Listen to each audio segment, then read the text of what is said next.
Hey y'all, it's coming. The annual flood of year-end best of lists is almost here, including ours. But there's one best of list that you don't even have to read. All the best new podcasts of 2018 are on Spotify, from binge-worthy miniseries to pop culture-infused roundtables, and so many shows about murder that you'll probably want to go ahead and invest in a double lock, maybe one of them ring doorbells. I don't know what you're going to do. But there's no easier way to keep up with all of your favorite shows and discover new ones than with Spotify. Podcasts on Spotify, they're streaming right now. Let's move on. Hey y'all, today's episode is also brought to you by Squarespace. Squarespace makes it easier than ever to launch your passion project, whether you're showcasing your work or selling products of any kind. They've got great templates and you can customize just about anything. It's so easy to make a beautiful site yourself. But if you get stuck, because sometimes we all do, Squarespace has 24/7 award-winning customer support right there to help you out. So head on over to squarespace.com/read for a free trial. When you're ready to launch, use offer code READ to save 10% off your first purchase of a site or domain. That's squarespace.com/READ. Check them out. Let's start the show.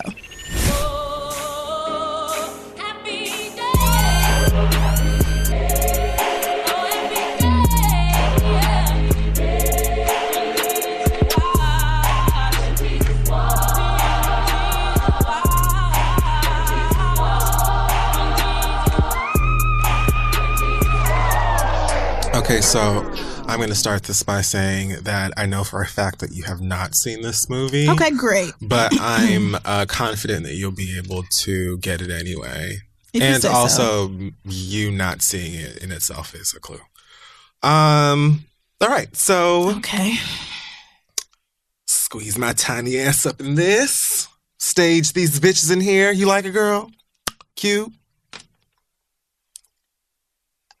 What? Yeah, I started with one that wasn't going to be so easy. Obviously, I had no clues in there, and this movie could be anything to you right now because you've never seen it. But loads of people at home know. I still thought you were talking regular. I thought you were saying you were going to squeeze your ass up in something. That's when it clicked. Like, wait a second, what?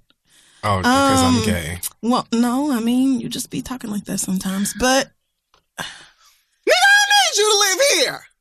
I'm tired of sitting up in this house without a man next to me when I want being lonely. I'ma do what the fuck I want to do. What? How old is this movie? At first I thought you were... 17 years? Oh, shit. Nigga, this came... What? Is it too... Well, no, I've seen Tu Wong Fu. Mm-hmm. What is it? Is that the... Are there any more hints or no? Let me see. What can I do here? I'm really pulling them from my memory. Well, I'm like struggling because I cannot. Well, I haven't even fucking seen it. What? You literally set me up to fail. No, I just felt like you'd be able to guess. How? Because is it Crossroads? The Bone Thugs and Harmony video? No, the Britney Spears movie. Why would I have thought of that first? Why? I don't know because I've never seen the movie. It's Baby Boy. Oh my God. I have seen Baby Boy, but definitely not enough to be able to quote that bitch. You said you saw you saw Tyrese grown ass in utero. Yeah. And then you turned it off. So you haven't seen Baby Boy. Well, It's literally the first 5 seconds of the movie. But I have seen I Hate You, Jody. Well, that's the part I was doing. And she said that a lot. Never mind. Oh, that's who you were being Taraji when she was like, get out the house, because... She kicked him out the house. Okay. For going to a strip club. I feel like at some other point, somebody must have shown me, maybe in college, but it's only bits really and pieces. Funny. Only bits and pieces. It's kind of about Offset. Okay. Well, and on that note, welcome to The Read. Hey guys, I'm Jimmy Uso. And I am Taraji P. Henson. And this is The Read, folks. Welcome back. Thanks for coming and joining us today. Black Excellence. Jumping off from the beginning, we'll start with one Jeannette Garçon. Love it. Who has recently been named a 2019 inductee into the Rock and Roll Hall of Fame, as she has deserved for many of the years. Fame, hall, rock, roll, all of these words describe Janet Jackson. What is wrong with you? And the Lord blessed me enough to make it possible that I could see Janet Jackson perform before I'm dead. So I just wanted to honor her in this day, in this moment, and say congratulations to... So well deserved. ...her. Also, Yolanda Ford. Yolanda Ford is the city of Missouri City, Texas's next mayor and the first Black woman to be said mayor. Okay, Missouri City, I see y'all. Yeah, I felt like, given Texas and things that would mean something to you. Honestly, I didn't even know Missouri City was its own city. I thought it was a neighborhood in Houston. So to hear that they have their own mayor, it's like, oh, okay. But then that a Black woman is the mayor is great. That's fantastic. Also, ABC has ordered additional episodes of Blackish. So, you know that we stand for that show over here. Oh man. It's changed now because, Zoe's in college. Junior's still at home with this gap year thing. So the twins are like more of a focus and they're adolescents and growing up. And I can't handle it. It's so good. Oh man, they are still knocking it out of the park with Blackish. That's my fucking show. All right. So on tonight's episode or our segment that we call Hot Tops, the bottom with a clock in its walls, I would like to begin with a story. Alfonso Ribeiro is suing Epic Games, the company that created the game Fortnite that has taken pretty much the nation's children by storm, the world maybe. Mm-hmm. So if you don't know, Fortnite is this video game that the kids love where 100 players drop onto this cartoon map until everybody's dead but one of them. And it's very meme heavy. It's cartoonish. And one of the things that I guess users love about it is that your character can emote, which just means that they can show emotion. Yeah. Display it. But like the emotes, oftentimes will be dances or, So if you're excited, you do the Carlton. Right. So one of the emotes you can set on the character is Carlton's dance. Oh no. They had the shoot dance. They've had Millie Rock. The floss. Lots of these dances that the kids do on TikTok or whatever the fuck. And so everything was all great. That's how they've been getting a lot of your 9-year-olds to give them their money because you usually have to pay for those things. Like you got to get coins or whatever the fuck and then you spend it. Oh, right. For upgrades and shit. For the tiny era of my life where I was playing Fortnite, I did spend a decent amount of money just on cosmetic shit and costumes and fucking emotes. So the dances aren't free. You got to pay to do the shoot. I think that there's another way to get them in the game. I think like by leveling up your character, but then you have to like play the game a lot and well. Is this a game that I would like or no? No? Okay. All right. So, I mean, try it out. It's free if you want to try it. It's like one of those phone apps. Oh, well, that's why they have all these fucking like opportunities to spend money because the game is free. Okay, no. It's like a phone app. Oh, no, thank you. I thought this was something you could buy on the PlayStation. Well, yeah, you can. But I'm saying it's PlayStation. Anywhere you can play games, you can probably play Fortnite. You can play it on your Switch. But the game itself is free. They get your money by making you want all of these things that are not free. Got it. Anyway, so someone probably tapped Alfonso Ribeiro on the shoulder and said, "Hey, girl, they're suing the girls." Because I think to Millie, the young man from here who created the Millie Rock dance, he sued them. That was a headline. Right. I remember that. A week or so ago. And Alfonso is suing for the Carlton dance. That little white boy is suing for the floss. So I see the Fortnite empire crumbling down after they start issuing out payments for all these damn dances and fucking shit that they've been using. So, I mean, did the white boy really invent the floss? Because that was my only question when I saw that headline. I was like, he's the first person I saw do it, but I just assumed when I saw it that was a thing that kids were doing, and I just didn't know anything about it because I'm not a kid anymore. I don't know the legal parts of all of it, but I have to think Alfonso Ribeiro must think he has a case if he's actually filing a lawsuit. Yeah, I would believe that. Yeah, I believe that of him now. These young people might just be doing whatever the fuck because they're young. But, that man, we really don't see his name. He ain't really out here trying to be a social media star or nothing like that. You know, he's like, I got my wife and my kids and my money and my legacy, so I'm cool. He be hosting a whole bunch of shows. I mean, and I'm not mad at none of that. So I feel like if Carlton is suing, then he must have he must have a basis. And I'll be damned if you tell me that anybody popularized that dance more than he did. Like, period. It's been the Carlton since like 93. Right. Like, I couldn't tell you what some of these motherfuckers that have made these famous dances even look like. Right. But the Carlton, everybody knows what Alfonso looks like. Everybody knows what that dance is. Get your money. And I highly doubt that... What network did The Fresh Prince air on when it was on? Was it NBC? I highly doubt that NBC owns the rights to that dance. I wouldn't even be surprised if he just made that up. They probably said, do some dumb dance, and that's what he did. I would be surprised if they owned it too. It probably is his. It's not like NBC Universal filed the lawsuit. Right. So, you know, I just run these niggas their money as far as I'm concerned. I suck at Fortnite, never won anything in my life. So, if this takes them down, justice. You mad because you're not good at the game. Yeah, I do. I'm terrible Ocho Cinco was like, how come everybody is suing? Like, nigga, because they're using their things. You know, Fortnite is making money off of... Like, Fortnite's not providing these dances and shit, like, for free as some public service. They're charging. Do you know how much money they probably have made when each one of the... Like, that shoot dance alone, do you know how many people were like, I'm about to go and buy me some coins on this fucking store so I can get this thing because I want for my little cartoon to do that dance. So, another question. This may not actually have a real answer, but what good does it do if your character does the shoot or the Carlton? Like, it's just fun. I mean, but is there like a recording of it that you get to post to your Instagram? I mean, you can. You can do that? Yeah, totally. I'm like, does anybody else ever even know that you did it? Does it get you more points? Well, yeah, there was even like this campaign that we're doing, I want to say in the summer, not too long after, I guess, Infinity War came out. And Thanos was a playable character in the game.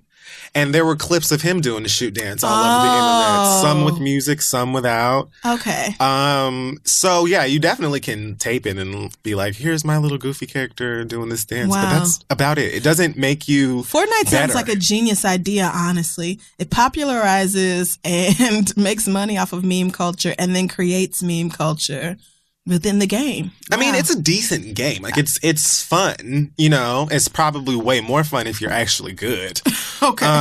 So it's not like it's a trash game that's just sucking the money out of people for no good reason. But, yeah, I mean, I too believe that Alfonso Ribeiro probably spoke to whoever his attorney is, and I would assume that his attorney probably has enough sense to tell him whether or not that case would be wasted. Whether this is frivolous or not. Right. So I expect to hear about settlements, or not hear about settlements, but just what happened to that? Oh, it just went away magically. All right. Fortnite has been Fortnite has been so popular for so long at this point. Like, they go through what they call seasons, where they change the map and add new features and stuff like I don't know if it's every month or how long it takes, but they're on, I think, season 7 or 8 or something like that right now.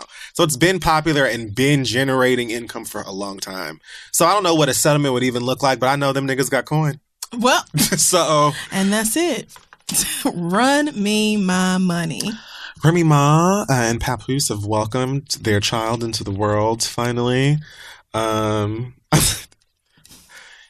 I love how excited Papoose is. I just do. Especially when, you know, I watched that show, Love and Hip Hop New York, which I don't anymore. But just hearing his constant chatter about how bad he wanted a baby with Remy Ma, and her mostly being like, "Oh my God, shut the fuck up!" Like, I just got out of prison.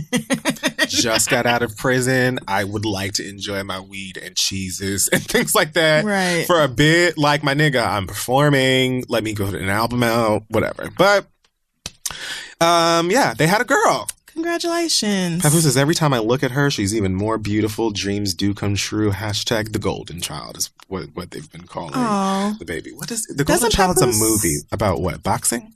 No, I don't think so. Oh, I'm thinking of it, The Emperor. I'm thinking of the movie that's set. The Golden Child is the movie with Eddie Murphy in it. Oh shit, it is. What the fuck am I thinking about? Well, now I don't know. But I'm thinking about a sports movie. Hold on. I am thinking of The Golden Child because this is set in Tibet, is it not? Oh, yeah. Yeah. But I've never, I completely forgot that this movie even existed, to be honest with you. No, I saw it like once on VHS. Anyway, I don't know enough about this movie. Okay, well, anyways, just thought that was something to throw out there. Congratulations to Reminisce and this child who I don't know if they shared her name yet. Maybe her name was Golden. Oh, no, that would be pretty. Yeah, why not? Sure. I'm sure they're going to put out a very Golden Ma sappy rap love song about this baby. Another Glory. Because you know they have like loads of black love rap songs together, and I don't like any of them. And I've never really been like, oddly enough, I've never really been a big fan of like rap ballads. I mean, or like love songs. The closest I think I could get is like "Song Cry" by Jay-Z, and that song's literally just about him being a fuck nigga. and not gonna change. Yeah, like I'm a fuck nigga, and I'm going to remain that way. How dare you not stay with me? Again, Offset has his claws in this entire episode. Like, there he is. Smells like you, bruh. But anyway, you know, good for them. I'm very happy for them. Glad the baby was delivered safely and all that. Juelz Santana. We spoke on the show before about him and his situation at the airport in New Jersey where he had a gun on him and was caught with said gun and took off and hopped in a cab and went back to Kimbella and waited for them to find him or whatever, I guess. Like nobody was going to notice at Newark. And Oxy. He had 8 Oxy pills on him. Oh, shit. But damn, he got a lot of time. Oh, wait, no. He didn't get 27 years. It was like 27 months. 27 months. But still, it's over 2 years. Yeah, and he's got babies. Well, And Kimbella's got a storyline. Look at that. Oh, doesn't she? It's funny how they that all might still be out. filming, so this might make it onto this season. I know Mona was like, really? God is blessing all the trap niggas. Shut the fuck up. You are such garbage. I know Mona was like, could a bitch be more blessed? Nigga, this headline probably hit the shade room and Kimbella got a knock on her door with a camera directly in her face. Thoughts? Feelings? How are we today, girls? You don't get on my You know fucking what house. it is. We're rolling, bitch. We're rolling. Live That reaction. sucks. Like, first of all, I've said already that I don't even understand how this type of shit be happening to niggas because there's so many stories like this where rappers or athletes usually are at the airport and they have a gun on them. And it's like, how do you even... Didn't this also happen to Tiny's daughter that changed her eyes back? Yep. Like, you really don't go in your bag and make sure that everything is out of it or like you know what all is in it, especially if you regularly transport drugs and guns. Like the lack of foresight here is incredible. I don't know how that should be happening. Like maybe a little nugget of weed or one pill. You know what I'm saying? You got like, 2 years to dwell on it. A loaded gun, my nigga. Like they can see the gun and the bullets on the on the damn scanner thing. Like you're fucked. The pills might have made it through, bro. You could have might have thought that shit was aspirin or you could have put them right in with a Tylenol bottle and nobody would have ever known the difference. But the gun, girl. This had to have been an easy, like a mistake and a huge fuck up. Yeah. And now you got to spend 27 months away from your family because of it. But that's a hard pill to, no pun intended. But that's a hard pill to swallow right there. 27 months off of something so dumb. He has to have been kicking himself this whole time. Like, why didn't I just look through the fucking bag and take the damn gun out? Why didn't I just do that? Especially, I don't know what New Jersey gun laws are like in comparison to New York. It can be too different. But just being you ain't from Jersey anyway. So like what? Yeah. It don't even matter because it's the airport and everybody knows better. How many guns do you have? It's not an airport in America where you can take a loaded gun through TSA. Not this nigga must have guns. Like he must find guns on him like you find like $1 or like some gum. Right. So I completely if I had a gun, I feel like I would always know where my gun is. But also probably wouldn't ever have more than one and just would not.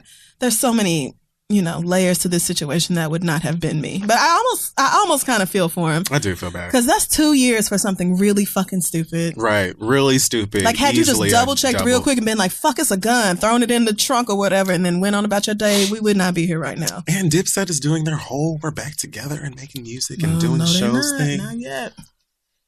Now they gotta do him like that, like JT. Shit. I know JT must be behind bars every day getting more and more annoyed. God damn. Like, what the fuck is this is the time I really need to be out there and making shit happen and keeping my name out, and I just... This bitch out here saying dumb shit every fucking day. Can't even defend my fucking self. I wonder if they have, argued about that or not. She probably bitch, what you gonna do? I fucking doubt it. Yeah, they probably in agreement, JT, honestly. exactly. I'm sure JT was like, well, what the fuck is the problem? I mean, they wouldn't beat the gay out their baby, too. They lying. I thought she was getting out in December. Is she not? I don't know. I've just been hearing soon, a lot. I don't think anybody has set an actual date. Oh, okay. But it can't be too much longer. I don't know how long you go to jail for fraud, though. Yeah, I've never neither. committed. No, also. Oh. Next up, Nene. Who's Nene? Nene Leakes is apparently on board for a Phaedra return to the Real Housewives of Atlanta, which I haven't been watching this season because I have better things to do, and it just looks incredibly boring. I didn't know she was off Housewives. Phaedra? Oh, sorry. Okay, sorry. You said Phaedra's getting ready for a Nene return. Nene? Oh, is that what I said? Well, you said the opposite. You said Nene was getting ready for a return. Well, now I'm confused. Nene, who is still on the program. Okay. You gotta work with me. Nene is still on the show. Okay. She took a photo with Phaedra recently. Oh, God. With her Canadian tuxedo. What the fuck? Anyways. I gotta look this up. She probably bought this in Nene's boutique, to be honest with you. That shit got Nene all over it. But she posted a picture on her Instagram with Phaedra, and it says, I got a lot of gifts for her birthday. But this one takes the cake, tags Phaedra, and puts hashtag #FixItJesus and come on back P. Faye, and B-Day Turnip. Oh, God. I just found this post on Instagram. I kind of feel like Nene probably speaks loudly and consistently enough to I was about to say Ryan Murphy, to Andy Cohen, that he just gives her what he wants or what she wants. Right. Also, I guess, as I've said, this season seems boring, and all it would really take is for them to have Phaedra come on this show and there be tension for me to watch it again. And I don't even like Phaedra. Same, but Phaedra being on the show would make excellent TV. That I do know. Yeah. And from everything I've been hearing about it, people are just like, not really into it, don't really care about the new girls. I don't even know who the new girls are. Eva and that girl from Black LaFred. Oh, right. See, no shade to Eva. She's gorgeous, but I don't think I care to see her in another reality TV setting. Especially not this one. She's not good on it. Yeah, y'all probably need some mess and some drama, and who's better at that shit than Phaedra? So there you go. I can't wait to see. I'm certain if it's not next season, which I feel like it will be, but if it's not next season, they definitely gonna bring her ass back. Maybe the one after that. But I can feel a Phaedra return happening next season, especially with as whack as this one is. They got to be thinking, okay, how do we turn it up? And all it's gonna take is for you to bring Phaedra's ass back, because Candy and Carmen and the mama and everybody got to be over there giving you fucking Infinity Wars. And so now that it's looking like it might happen, which I thought it would this season, so I'm glad it's looking like it might. I definitely do want a showdown between Phaedra and Candy. I don't need Portia there for this one. I was gonna say I don't even know what her relationship is like. I really want a Phaedra and Portia sit down on camera. That's what I'm saying. I want to see that bad because I don't believe they even speak anymore. Right? No, Portia got played to the absolute fucking left in front of everybody, and we already call her stupid. So it had to been even worse. Supposed to be like, damn, you really are you really ran with Phaedra lying ass. When did Phaedra stay lying, bitch? She was so what was you thinking? Phaedra's grimy as hell. Did you read the book that lady put out against her? Hell no. I did. It was only $2 on Amazon. You are... It was just one long PDF. Well, now I'm definitely going to read it. It's self-published. It's self-edited, and it's a whole mess. But she's basically like, Phaedra been running scams for decades. Everybody in Atlanta know about her grimy, terrible ass. This lady, I can't remember though. I feel like it was either her or excuse me, bless you, her or Jackie's daughter, who was like writing a book. Jackie, whatever her face is. Jackie Christie. Doug Christie's wife. I'm a boss. Your ring fell out your diamond fell out your ring. Your diamond fell right on out that setting. I'm a big boss. Yeah. I can't remember. It was one of them who was writing her book and put out like an excerpt from it, and I couldn't read it. So okay. Well, I don't know either, because I never saw an excerpt from Jackie's daughter's book. But this book is highly entertaining. And the thing is, I don't get the feeling this lady is lying, because she has nothing to lose at this point. What is her name again? Well, now I don't know. You got to Google like Phaedra Parks' book. Yeah. I don't remember her name or anything. I put in Phaedra and Phaedra Parks' book. There you go. But the worst part is that this lady did a bid because of Phaedra, and her mama died while she was in prison. Oh, yes, I did. And Phaedra went to the funeral in her spot. Shut up. I'm not lying to you. I'm about to buy it. It's so good. And then after she got out of jail, Phaedra would like not give her any money, wouldn't support her. Her and her baby like starving, and Phaedra don't give a fuck. Yeah, I kind of heard like the basics of the story, but I am going to read this. I wouldn't be surprised. It's so funny because I put in Phaedra Parks' book. The first thing that comes up is her book, Phaedra's, that says Secrets of the Southern Belle. Oh, okay. How to be nice, work hard, look pretty, have fun, and never have an off moment. And she's got this this hair looking like Jimmy Neutron's mama on the cover. You know she loved that bullshit. Right underneath it by Angela Stanton. Yes. Lies of a Real Housewife. Tell the truth and shame the devil. That's what the fucking book is called.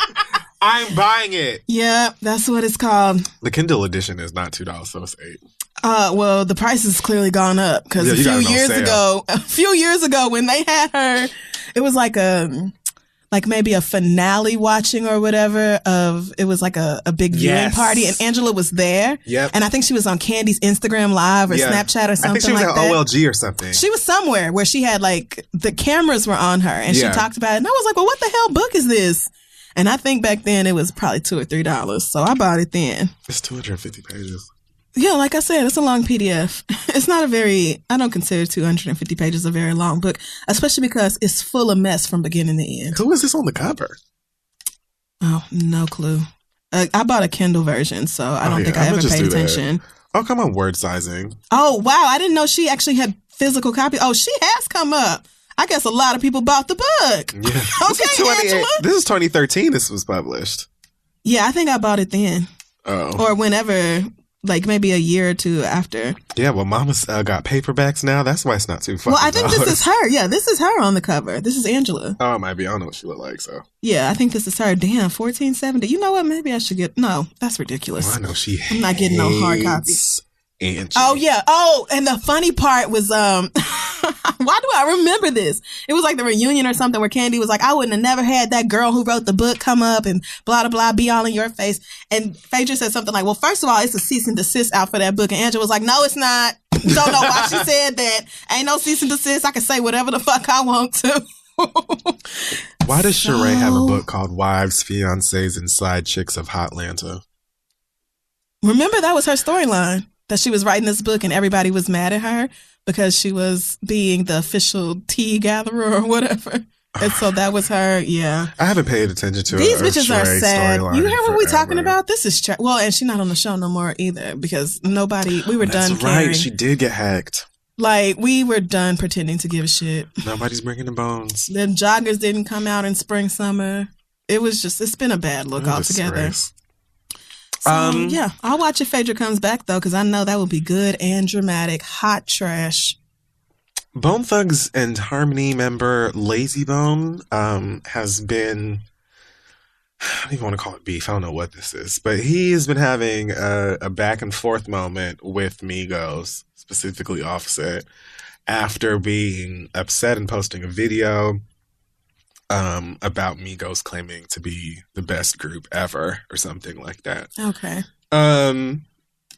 he posted this video and basically said that, you know, Bone Thugs is the best to ever do it. Shout out to Outkast, NWA, EPMD, Beastie Boys. They also did their things back in the day. They could also claim that, but we the best. Migos sit down. Like, well, you some mark-ass busters or whatever else. I kind of like, whatever. Was that your Cali accent? I don't know. I'm so sorry, guys. What was that?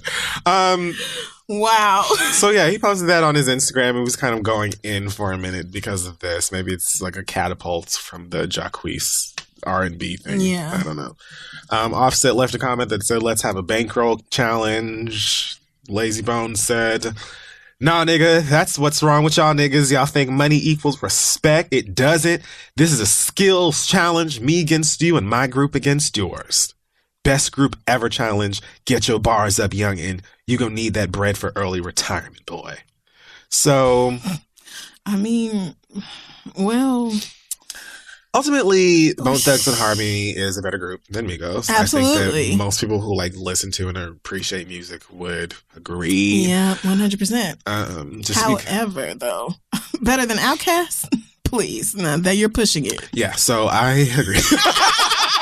Sorry, Outkast got all y'all niggas beat as far as I'm concerned. As far as rap duo group, I am concerned as well. Sorry, Outkast takes it. Sorry, he said they could. What did he say? They could also claim that, but we the best. And I'm just like, okay, well, you feel that way because you are a part of Bone Thugs and Harmony. Mm-hmm. We love Bone Thugs and Harmony. We do. You know, when niggas really love Bone Thugs and Harmony. But I mean, if we're going down the list and trying to pick a best group ever, Migos is not. No. And I like Migos, a lot of Migos songs, but best group ever, and even if we're just saying rap. Right. Not nearly. Not even. No, I would have paid that about as much mind as I paid Jacquees. Thank you. When he said that he was the king of R&B, it's like, we barely even know who you are. I mean, the young people do. I literally do not. But best anything ever when you just got here. It's just like, girl, shut up. Just shut up. It's so many niggas before you. So many who have excelled in ways that you couldn't dream of. So I would have paid that zero mind if I was old dude from Bone Thugs, but I guess he didn't really have too much else to be focused on. You know, this is all headline stuff. I mean, I'm just saying, you don't see Andre 3000 jumping into these dumbass conversations. You don't see Andre 3000 do anything. Other than making his Anita Baker t-shirts. Speaking of, if you want to go on Valentine's Day, I have one more ticket. I've seen in the group chat. You must didn't want to go. We all going to see Anita Baker on Valentine's Day. Single asses. Oh, well, no. Jade and her husband are going to. Oh, that's true. But the rest of us. Dustin is not going. No, Dustin. It's Valentine's Day. Dustin has plans. So, there you go. It's a big night for Dustin. You know what? I'm going to jump past the rest of these, I think. All of them? I mean, there's like Nicki Minaj and this rapist that she's dating that she doesn't want people to call a rapist. I feel like we've... How many more times can we say girl?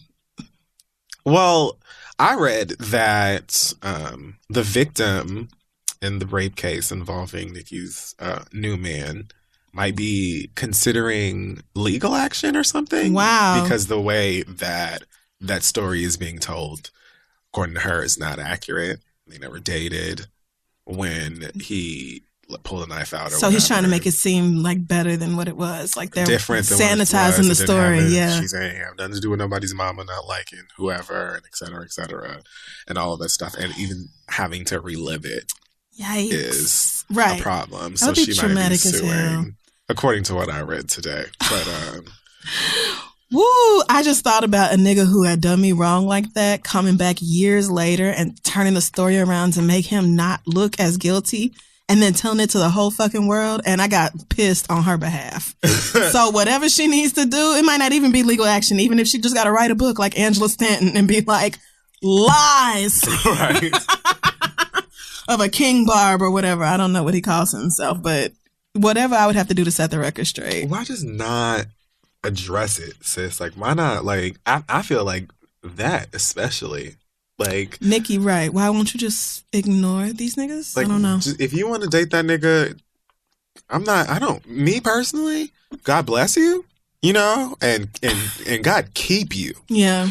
You know, and that's really, I don't really give a shit about who Nicki Minaj dates or whatever, but it sounds like the story went differently than what y'all are telling, which would not be a surprise or not. Right. I mean, it would not be a surprise to like most of us, I think. But my nigga, like, if that's who you in love with and you want to date or whatever, like, go for it. I don't know. There's just nothing you're going to say that's going to make those of us who feel like, you know, dating a rapist, a known rapist. And I mean, I don't want to get into whether this man is any different or whatever, because I don't know him. But like most people who are like, ugh, what is wrong with you, Nikki? It's a million niggas in this world. Why would you pick this one? There's nothing you can say that's going to get us to change our minds about that. Like, it would have to be completely something demonstrated through his actions, where it's like, this man is not what he did, you know, when he was 17 years old or however old he was. So I just don't even get the point in like arguing with your fans about who you're dating, because they not going to change their minds. You probably not going to leave that nigga because of what everybody else says. So why even entertain it? I don't get it. But I don't get a lot of the things Nicki chooses to do. So, and of course, I was also going to mention Offset going up on that damn stage. I'm weary. Let's ask our guests about that. Yeah. And leave it with that conversation. But we never did mention him going into that damn bathroom or wherever he is in that first, but you know, that apology video came out like right after we taped, of course. Oh, right, it did. Oh, damn. He looks like he was just like he just got done hotboxing in like and one of his hotel room bathrooms. Yeah. I'm sorry, cause you know what I'm saying. Like, I got one birthday wish, and that's just I just want my wife back. And Cardi, you know, we've been through a whole lot, and I love you, and I love culture.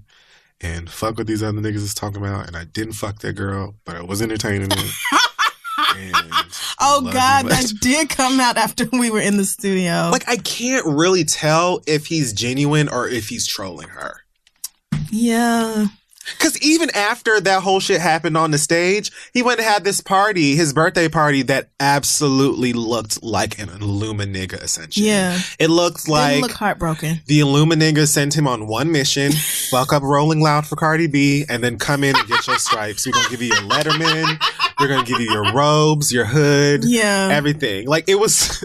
I can't... Yeah, I can't take you seriously when you're doing these things on, like, the same night. I don't believe you, but my opinion about Offset means literally nothing. Like, this nigga's gonna do whatever the hell he wants to do. She done already got back on the IG and said she misses the dick. She already reminiscing over the thick dick and how she wants it in her mouth and all. I was like, okay, girl. Well, listen, now I see why the hoes is lining up the way they are. And then I heard a rumor today that one of the side chicks is pregnant or was pregnant. I don't know. We'll see. Yeah. But I rolled my eyes a lot at that first video. It was like, I want to spend Christmas with you. I want to spend Christmas with culture. Don't you got 4 or 5 other kids who like would love to spend Christmas with their daddy? And then, the stepdaddy coming out and being mad because the picture of culture was supposed to be on Offset's album cover. Like, I get that that's your baby, but I feel uncomfortable with the way you seem to prioritize this child over the rest because of who her mama is. I don't even know if you do it in real life, but at least on the internet, it's like all this talking about culture. I mean, fine, your wife, but like your kids should be the same priority regardless of who you married to or fucking. In my opinion, Cardi being Cardi B has a lot to do with it. Well, yeah. Because Cardi B is independent. I just think that's fucked up for your other kids. Like, to be like, so culture like matters more than the rest of us. I'm not talking about the child specifically. I'm talking about all of the shenanigans that are taking place in this whole hashtag that the Illuminator has created. It's a real thing. I need you to get out of your feelings about it. I'm trying to help y'all. And when I come up missing and I'm in a ditch somewhere, like the daughter on Searching, then just so you know. Yeah. Woof. But yeah, I think it's just like niggas. Cardi B is not like a lot of other women who are really pretty on Instagram or whatever and date these rap niggas and rap niggas treat them like garbage and then be like, well, what you want to be on this Phantom or you want to be on that Camry? And be like, Phantom. The Phantom. Right? Like, Cardi B just go buy her own fucking Phantom and like parade around in the streets with that fucking baby and another nigga and whoever the fuck, that is shaky for niggas sometimes. Because niggas are completely okay with breaking your heart if it means that you just gonna go sit in the shadow forever and continue being rich hoes. As long as you'll take it, then what incentive do they have to not? Niggas don't do better on their own, unfortunately. It's rare that a man takes the initiative to better his life without thinking he's gonna get something out of it. I still see them being together for the holidays, back together by New Year. Well, I don't know if I can see it or not. I'm not even going to wish one way or the other. I just hope that she is making whatever decision feels the best for her. Absolutely. But girl, I also just want you to know that there's so much good ass dick out there. Like, it's my nigga. Like, it's not as common as, average dick, but there's bomb dick out. Offset's not the only nigga with a bomb ass dick. Great thickness, great length. Great stroke ability, great whatever the fuck else y'all looking for in it. Like, he's not the only one, girl. And you're Cardi fucking B. You can find it. Like, whatever. The rest of these hoes might not have a shot to find the dick of their dreams, but Cardi B does. So, and that's just that. I hope she don't let this nigga derail her. All right, that's going to be it for Hot Tops. The bottom with the clock in its walls. It's very important to keep that timing together. Yeah. Those walls got to know what time it is. What? All right, let's take a break. Hey, y'all. Support for today's show is coming from Care Of. Care Of is a monthly subscription vitamin service that delivers completely personalized vitamin and supplement packs right to your door. Just take Care Of's fun online quiz, which asks you about your diet, your health goals, and lifestyle choices, and find out in 5 minutes what vitamins and supplements you specifically need. Then your vitamins will get delivered right to your door in personalized, easy-to-remember daily packs. Perfect for a busy, on-the-go lifestyle. You can throw them in your purse, in your back pocket, one of them fanny packs that y'all wear over your shoulder for whatever reason.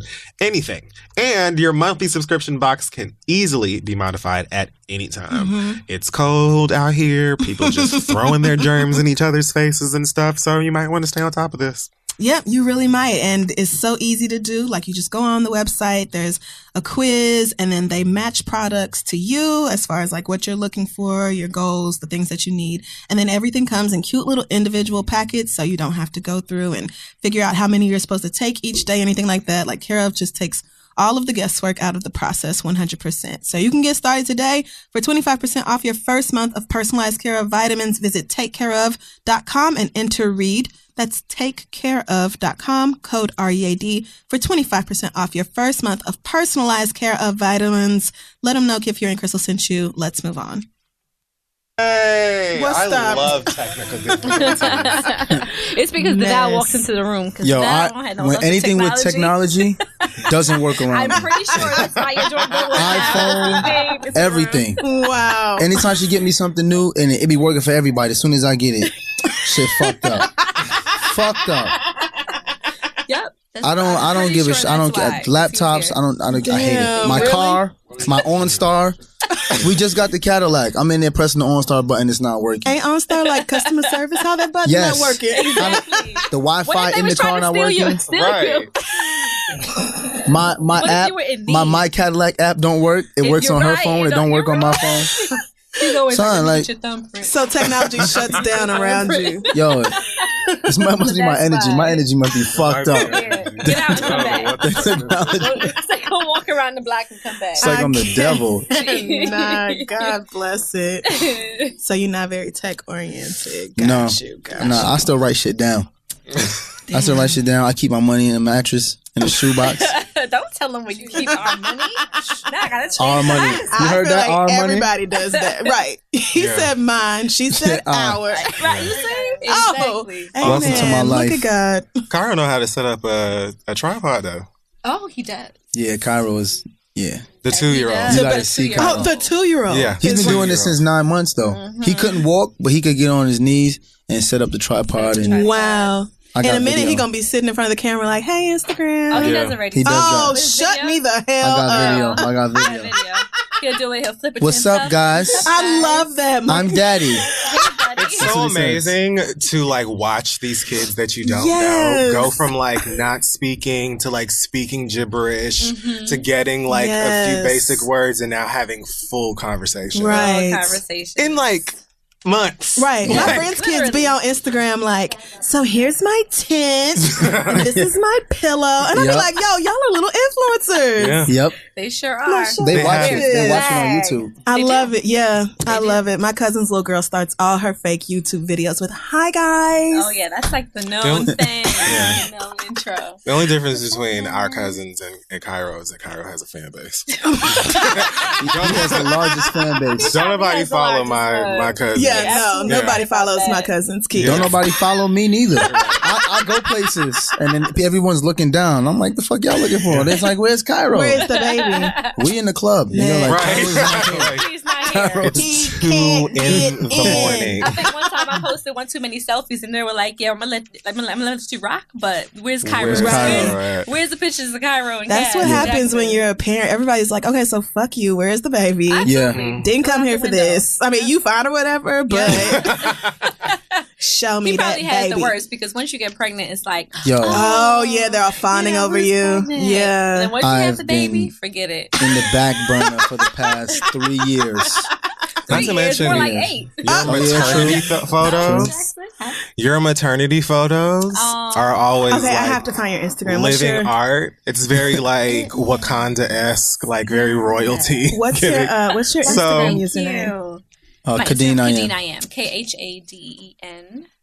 Oh, girl, keep it. There it goes right there there. you are. You're right there. Khadeen. Yeah. So. Oh, y'all like famous. Y'all popping. I can't stand your black I should have known when you were like, I have to have them on the show. Oh, yeah, no, I personally am obsessed. Like, oh, yes, this Jamaica bikini? Yes, ma'am. I took that picture. I took that picture. I didn't give him the cred. I mean, I get no photo cred. I feel like, honestly, husbands and boyfriends are the default photo cred. Like, we all know who we took should know it. exactly. Right. Yeah. Who else knows my angles? And you just better make sure you got my angles right.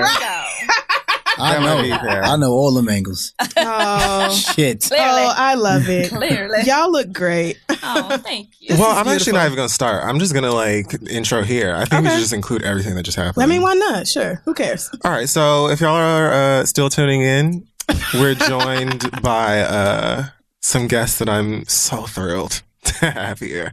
If you follow me on Instagram or be paying attention to my comments and stuff, because I know some of y'all do that. It's weird, but that's the conversation for something else. That you know that I stand for these two, for their whole family. The Ellises, Devale, and Khadeen are finally here on the read. Thank you for having us. Straight from the BK. Thank you for having us. Right over the bridge. Thank you so much. Oh my goodness, we're honored. So, thank you so much. Y'all are this incredibly poppin', young, attractive black couple with 3 children, making shit happen, entertaining the masses.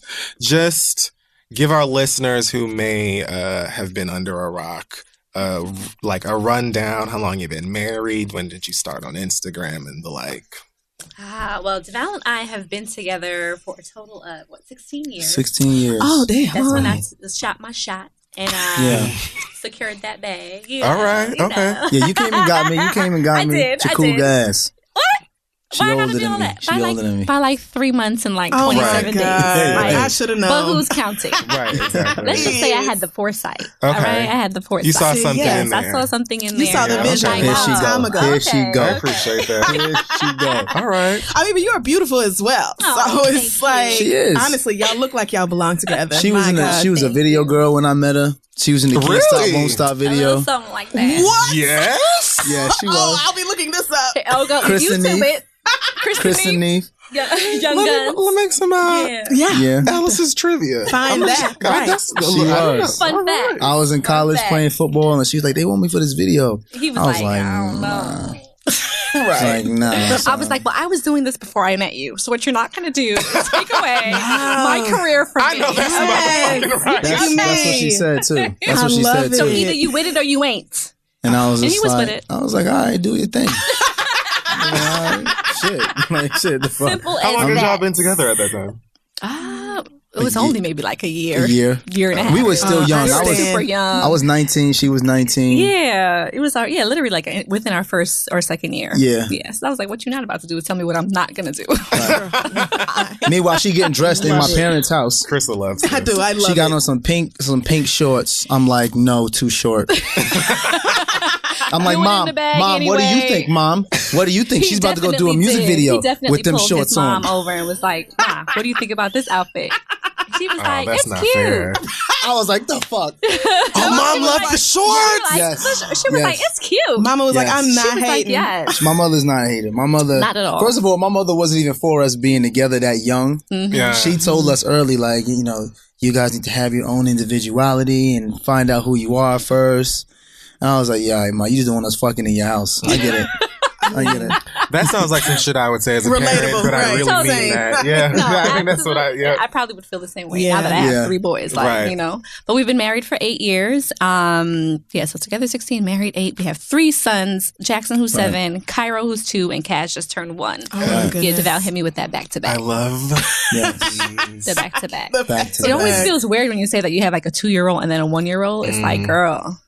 No, I guess because I was born in the 80s, it doesn't feel that weird to me. Maybe now people are spacing their kids out more, but back then, people were popping babies out literally every other year. That's true. But I feel what you're saying. But I think now as an adult and knowing that I barely have time to, you know, wash my own head, like I feel you. How for one child is so many.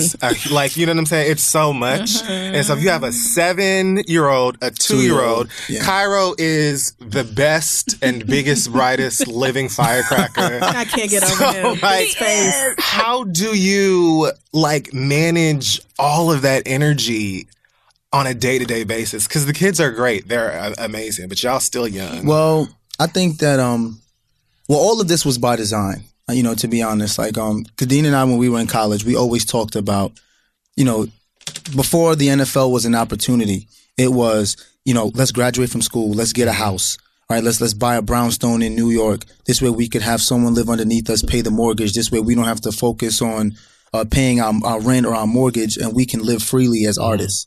So our goal was to be able to work and own our own things so that we can spend time with our kids. So when I ended up making it to the NFL, it gave us a nest egg to be able to build our foundation. And she started working, I started working, but we were currently building capital to be able to do those things and live with complete autonomy. Yeah. And that is how we're able to do it. You know, either Khadeen or I is available to the kids at all times. You know, if I'm not working with clients or taking meetings, Khadeen is there, and vice versa. And we just try to balance so that they can see us, because we both grew up in homes where both our parents worked. And she's the oldest, I'm the oldest. I raised my brother and my sister. She raised her brother and her sister because we had to. Same. So it was, you know. So I'm the oldest, and my youngest brother, the one that's 13 years younger than me, I was a junior mother to that. That's me and my sister Tori. That's why we, you know, to this day we kind of have like that friction, because she was like, "You think he's somebody daddy?" And I was like, yo. I literally changed your fucking diapers. Exactly. I will smack you. Like, who are you talking to? That's the conversations we have all the time. And you know, he does the same thing to my sister. Like, they got into it in Jamaica. And I was like, guys. not the time or the place, but you know, it was a thing where Devale was like pulling a dad moment, and she's like 25 years old. I'm like, and I was wrong. I apologized afterwards, because you know how when you watch somebody grow up, I've known Sakar since he was 7. I only see her as 7. I feel you. So when I get worried about her in the space or my sister in the space, I go out of let's have fun mode to dad mode. I gotta protect my sister. Absolutely. But she's 25 in Jamaica. She probably just trying to have a good time. She was, you know, and I didn't see it that way. Right. And I was Daddies just like, never do. I wouldn't either. Daddies never do. Nope. When I was in Jamaica earlier this year with my siblings, one of them is Garrett's, I think, 24, and the other one might be 23. I'm probably incorrect, but I had my eyes on them very heavily. What is that you drinking? Where you been? That's me. What are you doing? That's like, because I've been drinking. Who are you talking to? they hate it. And it's not because I don't want you to have a good time. It's just because I want to make sure nobody's fucking with you. I want to make sure that you're safe. You see what I'm saying? I'll burn this whole place down. That's me. So I get it. But then they look at you like, yo, you being a party pooper. Yeah. And I'm like, you know, we're in Jamaica. We're in a spot where there's nothing but men.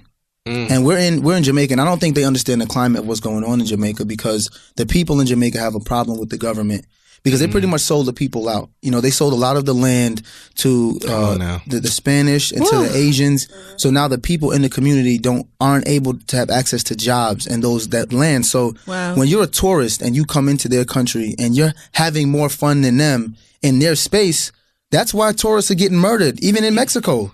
Like, you go to Mexico and tourists out there partying, some of the Mexicans like, we can't find no fucking work.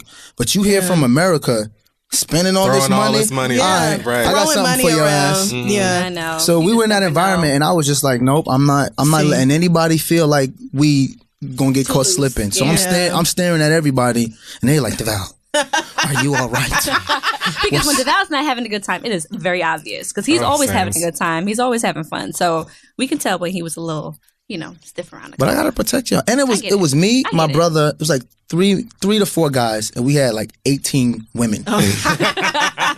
Yeah, we ain't have enough muscle or shit went assign down. groups, right? Yeah. Come on, like, okay, You you know what I'm watch saying? this many, I'll got this group over here. That's exactly what it No, was. not dividing the men up to like Assigning each guy a group of women. See, I could tell that you're an older brother and a dude, because this is my brother. My brother's facing this way. I'm facing this way. He's like, you watch the South, I watch the North.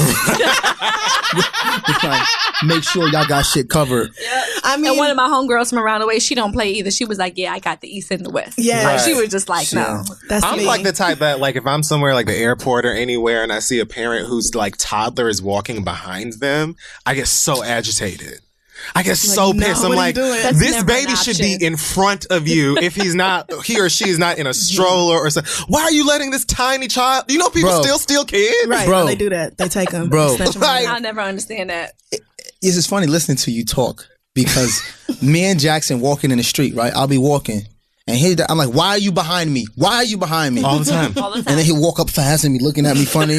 And I'm like, and I do that to Kay too. He I do that to Kay too. Yep.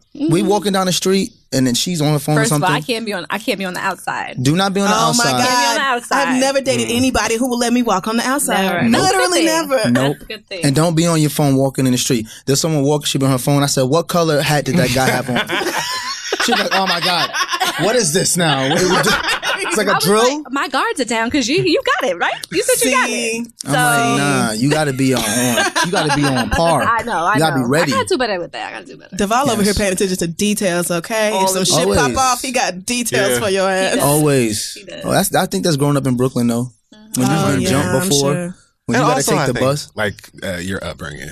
Yeah. Oh, yeah, definitely. That's definitely something I just got dragged for as a child. Like, you don't ever be walking behind. I need to see you. Yeah. Yes. Like, don't be crazy or foolish. You know what I'm saying? Mm-hmm. So, and the reasoning was always explained, and it always made sense to me. So, of course, I didn't even have to be a parent. I'm talking about my younger siblings, cousins, anybody I care about. Why are you back here? They don't Especially get it. in a city like this. Oh, I know. Oh, in New York? Yeah. And they don't get it. no, I They don't look at you play. like you In the crazy. city, He's especially somebody's a blink of father. an eye. I know. Yeah. I get Anything it. could happen. Trust me, I get it. One thing I loved when y'all got back was a comment that you made about Devale taking the boys out to give you like a moment to like, all right, let me just readjust my shit. Get all this testosterone out my house. We're back to work. We're back at home. So The party's necessary. done. Yeah. Like- and then you go through a little bit of like that vacation withdrawal, and it's like, is this really life again? So yeah, I definitely did. But he can tell, which is a great thing. I think Devale and I, we're just so connected that we can tell when either one is off. Like even just in the car ride here, I was like,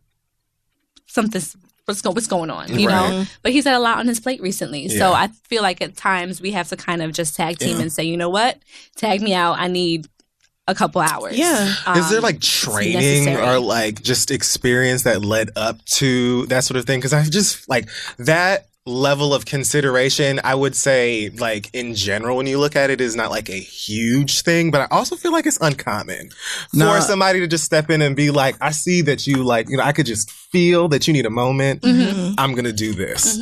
I think it's one thing that we have that's very rare is we have like uncanny honesty in our relationship. Right. So we have these moments, and I made a post about us getting back on the same page because we were going through a rough patch. And people always think, oh, it's a rough patch, they're getting a divorce. No, it's just a rough patch where we got to get back on the same page. Where you got to sit a motherfucker down and say, yo, I don't like that you're doing this, or you're missed that I'm going through this. And we talk about that. And when you can openly talk about that with that person, now I know what to look for. But a lot of people, I feel like, just go through relationships and be like, well, they better figure this out. It's like, sometimes you can't figure shit out. Like, Thank you. You got to tell me. And I got to know. So Thank you. We go through that. Yeah. And we've been going through that a lot recently because the change hit us from one child And social media was an idea that I had that became a reality. So now we have 3 children, a social media business, and we just, purchased a bunch of other businesses. We sold our home. So it's like so much that you forget that this was what started it. Right. We literally have been like ships passing in the night because it's like he's got his schedule, I've got my schedule, and then the kids. So it's like a mosh pit of just stuff that's happening. So I was guilty of not being in tune with him to know, like, okay, something's going on. You need some help, you know? So that's when we both had to kind of sit each other down. And this is actually before we went to Jamaica. We had to just sit each other down and be like, all right, well, this is what's happening. This is what I need from you. And you just try to make adjustments because when it's somebody you love and care about, you don't want them to be feeling as if they're falling by the wayside. Alone. Absolutely. So. And I feel like that's where so many relationships go wrong. Like people hit the rough patch, they hit the hard part. And then they just give up. But then one person is not willing to communicate or both are not able to communicate. They can't put their frustrations or their concerns into words. And so they just take it out in other ways. So the fact that y'all are like open about it and being like, yeah, shit is not always perfect. It's a real relationship, but we work through it because we're both committed to the partnership. Absolutely. And I think that my biggest problem used to be listening, but not listening with the intent to understand a lot. So shit. I'm sorry, that's a big one. That's a big one. Oh my God. Oh my God. I really need people to listen and to read for understanding. Yes, and it took a while for me to just kind of put my ego aside and thinking that I was doing everything right. And that he's good because I was doing everything right, to be like, all right, well, he's actually not good and I'm not doing the job I thought I was. And I posted recently saying that some days I feel like I'm failing as a wife because I do genuinely feel that way sometimes. I feel like I feel inadequate or I feel like I'm not doing enough to make sure he's okay. So that's something that I'm trying to work on now actively. And I can say that, and she has been working actively. Like she started this thing called the 12 Days of Christmas because we recently spoke about it where every day leading up to 12 days, she's going to do something to make me feel special. And the reason why we're going through this because of what we talked about before. For 3 years, she went from being pregnant to having a baby, then to pregnant to having a baby. And during that time, I always told her, you're going to be the number one priority in this family during that time. And I think it became a thing for 3 years when you're the number one priority that this is the way life is. But now the babies are here. And the babies are the number one priority. But if we're both worried about the babies, you're worried about the baby, and I'm worried about you, no one's worried about me. And a lot of times men, and I was guilty of this early in our relationship, you don't communicate that because your ego is so big. You're like, you know what, I ain't gonna be no fucking punk. I'm gonna just go out here and do my thing. And you feel taken for granted, and then you feel like you gotta find that elsewhere. But I just don't want to do that. Like I just, I don't want to be a liar. I feel like if we chose each other to be married, I want you to be everything that I want in my life. If I got to go get that from somewhere else, I might as well not even get fucking married. Because marriage is fucking expensive. So it's like, it is. We made this commitment. Let's work on it. Let's do it. So for me, it's like, I got to be honest. I got to tell her. And that's hard for a lot of men to say. And it's hard for a lot of women to hear. Because you tell a woman that you missing something, she may be like, well, nigga. And then you're like, oh, damn, I shouldn't have said nothing. Because we've been there before where I've told Khadeen stuff. And I was like, why'd I even say anything? I was better off just... Because it made shit worse initially. And then we both grew through that pain, you know? But that's probably ego on both sides. Like, you didn't really want to say anything. You didn't really want to hear it because you're like, how dare you? It was definitely my ego. I'm not even gonna lie, it was definitely my ego. I'm like, I'm a man. I gotta deal with it. Oh, and no. there's nothing that she could do to fix it. Like, I just, I gotta find a way. But if you feel like you can't communicate with your partner, inevitably that will breed resentment. And it'll be like, I can't even talk. Like, we supposed to be married. We supposed to be in this together. And I can't even talk to you about the way I'm feeling. Fuck Don't we say that all the time? We say that all the time. Wow. I swear I know all the answers. So what, like, it's funny because I had actually written this down as a question anyway prior to getting here. But like, because a lot of the emails that we get from the couples are like, my spouse or boyfriend or girlfriend is doing X and I don't know how to tell them that I don't like it or what should I do. Like, they've never spoken about it. They never had a conversation. Sometimes it's stuff that's been happening for mad long. Years. And nobody says anything. And I've always been pro confrontation or conversation. Like, I don't have a problem. And I'm not unless you like really fucked up, I'm not going to initially like engage with you on some aggressive, like, attack mode stuff. I'm gonna sit you down and sternly say like, look, let's get to it. This is what the issue is for me. How can we resolve this? But that I've learned really recently, like that's not really a common trait. It's not. A lot of people don't want to rock the boat, or they're afraid it's going to lead to an argument, which is going to lead to the end and stuff. Absolutely. Like, what is it that you feel like takes you like over that hump of just being like, fuck it, let's have this conversation? I had to learn that because early on, I come from a family where we don't talk about anything. I feel that. That may be just. I think it's a Caribbean, West Indian thing. I was going to say that. Yes, like my family, extended family as well, mother, father, they have issues and do not talk about it. And things fester and resentment grows, like you said, and everybody's in their feelings and nothing gets resolved. Right. So I think seeing that and experiencing just life within my family construct, I didn't want that for myself. Right. He's the complete opposite. He's like you. Yeah. Mm-hmm. He's like, what is it? Let's do it now in real time. Like, let's address it. Don't let it fester. So it took a lot for me to open up when it came to just confrontation or problems or anything. I like to cut it off right at the beginning. See, that's how, it's funny. It's going to sound kind of crazy, but I tell Kato, there's a delirious quality that all successful people have, right? Mm-hmm. All the successful people I know enjoy confrontation because the only way you can become successful is to gain information. Mm-hmm. How do you gain information? By speaking to people. Mm-hmm. If he has the information, I got to find out. You know what I'm saying? So for me, it's like, you know what? If I want to get to point A, I got to attack it. Right. Fuck it, I'm attacking it. And that's been my mentality, not only with relationships, but in life. I was a walk-on in college. I was a free agent tryout in the NFL. It was like, okay, if I got to get through that brick wall to get to the answers, I'm going to go through it. So with my wife, it's like, all right, I want to be married. I want to be married. So if that means that we got to sit down and cry through this and fight through this, and then we going to just do it. Right. And if you with it, like I'm with it, we both going to find a way. And I think that's what a lot of people don't realize. Like, you have to choose to be married. Like, marriage is not for everybody. And it's not the only way. Like, you don't have to be married to be successful in life. I'm loving this. But if you chose it, I mean, it's the truth, though. And the thing that bothers me is that people define marriage as the ultimate success when it really isn't. There's a lot of people who are successful who are not married, period. Oprah. But exactly. Right. See, that's a perfect example. And she has somebody. Right. And they're not in married. In her house right now eating her rum cake. And she's happy and he's happy. And it's fine. Who are we to judge? And it's fine. Right. Listen, that's how I feel. We chose this. And I think because we both chose it, it's working for us. Mm-hmm. But that don't mean it works for everybody. Like, I would never tell every man to approach their wife the way I approach my wife. True. Because you might get hit. You might get cut. You know, like you like certain things you have to know the person. Sometimes it's very real. The specifics have to be tailored to your relationship, your personalities, that sort of thing. There's no blanket advice no. that applies to everybody. You have to take what does and adapt the rest, to fit your life. I also don't like confrontation. I don't like having to go to people and say,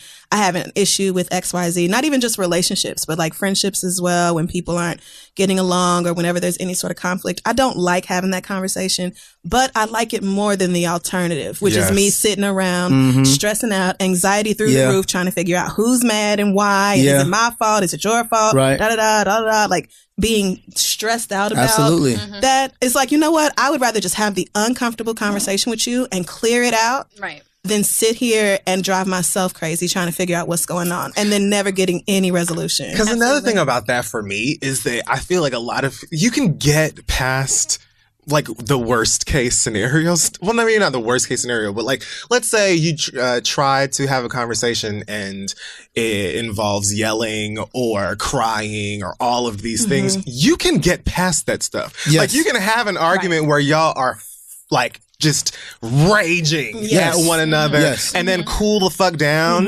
And hours or a day or however long could go by, you be like, you know what? I'm ready to address this again. I've calmed down and I have way more insight on what the issue is. Like, that's the key to insight, though. The key is the insight. If it comes with a fury of, no pun intended, but fighting and screaming, it's like, at least I got the insight. And I've gone through this in business. I've gone through this with my friends and my family, not just my wife. I've gone through like head-to-head battles with my business partners who are now like my best friends. But at first, it was the emails. And then it was like, man, fuck these emails. Nigga, get on the phone. What's the problem? All right, so you don't answer the phone? I'm coming to your house. Like, I know where you live. I'm not doing this. I'm not doing this tension. The conversation went legit like that. The tension drives me nuts. I can't do it. I would rather just clear the air, girl. Let's just talk about it. It's going to be a terrible conversation. And maybe we did have a big fight. And maybe we both have to sit down and talk about the ways we were wrong and how the communication fucked up. Right. But I would rather do that hard work if you are a person that I truly love and value than to just be like, fuck it. If I don't care about you, then a really bad argument is all it takes for me to be like, okay, well, I guess we're not speaking no more. Like, I guess we just don't have a relationship I can't do that, though. Oh, I can. You know, I just feel like I need the insight. Like, you can't become better as a person unless you get insight. Even if you're not wrong. Even if I get the insight and I still realize, like, you know, I ain't doing nothing wrong in this situation. At least I got the insight. Yeah. A lot of agree and really disagree happens too with us because it's a matter of just trying to understand where the other person's coming from. Yeah. And that came down to me and listening. A lot of times I was listening with the intent to give my rebuttal. Right. You know what I mean? Yeah. Like, I'm waiting for you to stop so I can cut in and be like, all right. Are you done? That talking? was So I can She say wouldn't my even wait for me to part. stop, though, sometimes. I'll be talking and she'd be like, no, and I'm just like, I didn't even finish my thought. Right. I'm going to stop you right here. I I just didn't like the way your thought was going, so I cut you right there Let's edit this. before you even start this thought. That because was us. that was wrong. That was us early. So That's still us sometimes. we definitely have moments like that too now, where I'm just like, Devale, let me say, because I mean, if I feel like if I'm going to do something, though you may not have received it the way I intended, I at least want you to know where I was coming from. Yeah. Like, don't you appreciate that sometimes? Yeah. Because I feel like you on his side. Maybe you should go sit on that side of the table. Oh. You see how she is? You see how she is? Already. This is what I go through. I mean, I think that's very. You I should think just that's want to hear helpful. where understand where I came from. It may not have been received that way. I maybe didn't deliver it the way I intended. No, However, I'm the same way. just I get that. Yeah, get But where let I me came ask a from question, with it. though. How you intended to deliver it doesn't matter if it made me feel a certain way.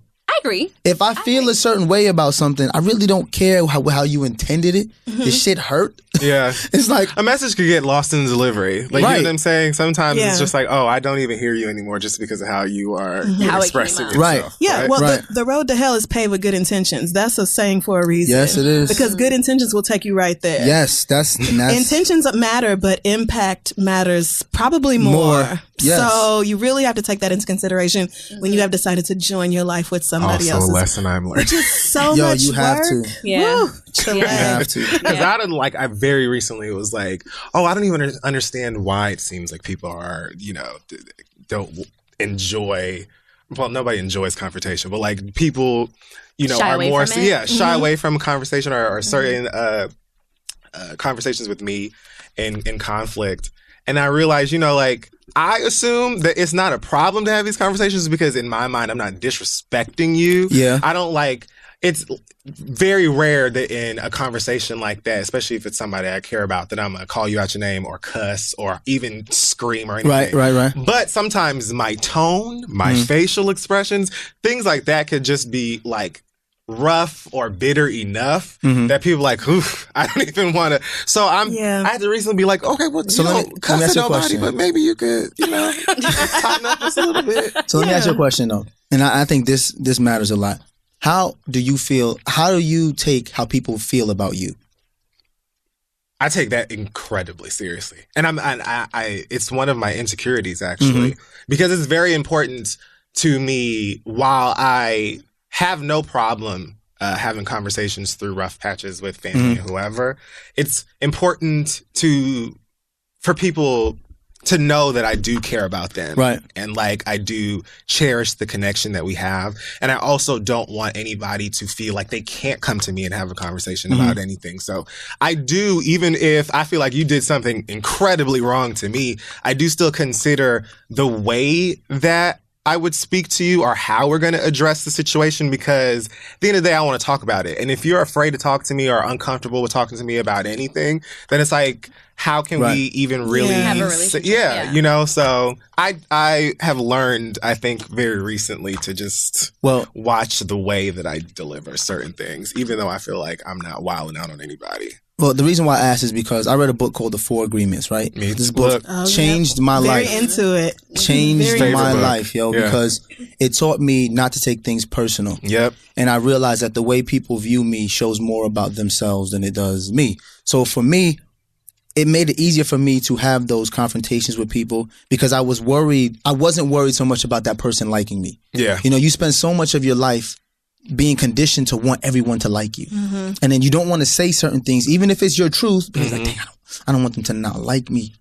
And then you go through that in life, and then people still don't like you. And then you realize, you know, you realize like, yo, I was doing all the things to make these motherfuckers like me, and they don't like me. Then you go through the phase where you like fuck everybody. That's where I am right now. You know what I'm saying? That's where I am right now. That's the step you're on. I'm done trying to get people to like, I just truly don't care anymore. However you feel about me is how you feel, because I have tried so hard and in so many different ways to explain myself or make people see me differently, and they still don't like matter. me. So I'm just done trying. Fuck that. Right. I am who I am. I'm not going to be a shitty person, but I am who I am, and if you don't like me, then you just don't. It's no way in the world I could possibly be for everybody. Right. So that's the wave I'm on right now. that wave has been. That's what. You know, it's funny. I read that book. That's what kind of helped me get into social media, because it was at that point that I realized, like, you know what, the likes don't matter, the comments don't matter. It was me providing the type of content that I could believe in, and if people like it, they like it. If they don't, they don't. And when I got that confidence to put out my own work, because social media to me is an art form, just like rapping, just like if you're a singer, if you're an artist, social media to me is a way for me to tell my story. So many people, you know, they kind of shy away from social media because, unlike art, like, no one writes comments underneath your painting when you draw it. You know what I'm saying? You know what I'm saying? When you put your album out, you know, they don't have a list of comments underneath it. Well, now they do because of Twitter, but so a lot of people shied away from it. For me, I was like, fuck it. You know, someone writes a bad comment underneath my picture, I wonder what they going through. It's no longer like, that's so empathetic. You know?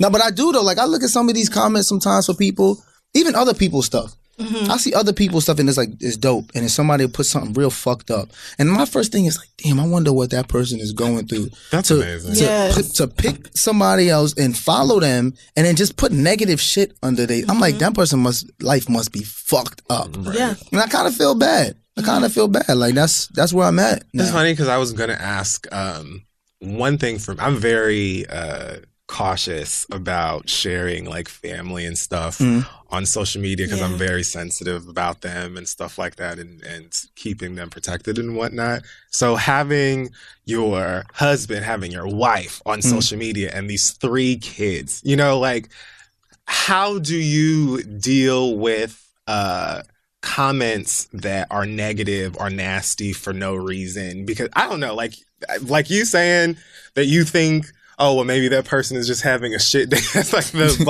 positive, off thought from my head. They probably having a shit life. A shit life. I'd be ready to look up your IP address, find your location. I'm coming to your house. That's Kay. That's Kay. That was me. Kay will come to me like this. Did you see this? Did you see this? Because it's not easy. It's not an easy thing. Especially with the children. Oh, especially with the children. I mean, no, we'll fight. Thank God. Yeah, thank God we have a little hive too. I know Beyonce has a hive, but we have a little hive. That's a good point. Anytime sometimes we don't even see the comments. I'll have somebody else like send it to me in a DM and be like, did you see this? By the time I go to even like look for it, it's gone because the person, whoever put the comment up there, slowly pulled a Homer Simpson and went back into the bushes like, okay, I guess I shouldn't have put that up there because the whole entire hive swallowed me up. The stands came through. But Devale's he's a godsend because he's helped me to kind of just like work through that, because I was the same way. I was like, you're not about to be talking about me. You're not about to be talking about my husband, my kids. But we gotta be honest. We gotta be honest though too, right? Just because somebody doesn't agree with your thought doesn't mean that it's negative. Like, if you put a piece of art out there or you put a picture out there and people have the ability to comment and they don't agree with you, they have that right. That's true. Oh, well, you don't like my picture. You have the right to not like it. Like, we can't get mad and say everybody who posts under my picture has to agree with what I'm saying or what I'm doing. I just don't take the time to put a negative comment under someone's page. Yeah. So you just think about like what makes someone take the time to do that. Yeah, you're probably not miserable. I remember the other day I saw, not long ago, you had a video where you were talking to Kaz, and Jackson and Cairo came in the room, and I think Cairo had his toothbrush in his mouth. Oh, yes. With One the of those, scissors. and the people double thought handle. that he had scissors in his mouth. Oh no! Yeah. And Why I'm just would like, I let my baby?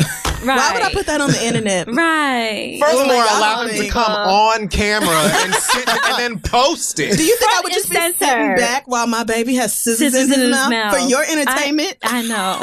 Yes, you're right. Because people were going. Somebody had to go as far as to like Google it on Amazon and like post a picture of it and be like, guys, this is what it was. Wow. It's a double-handed toothbrush that he got from the dentist. Right. Chill out. Stuff like that. my God. Like, I feel some like of that I'm is like exhausting.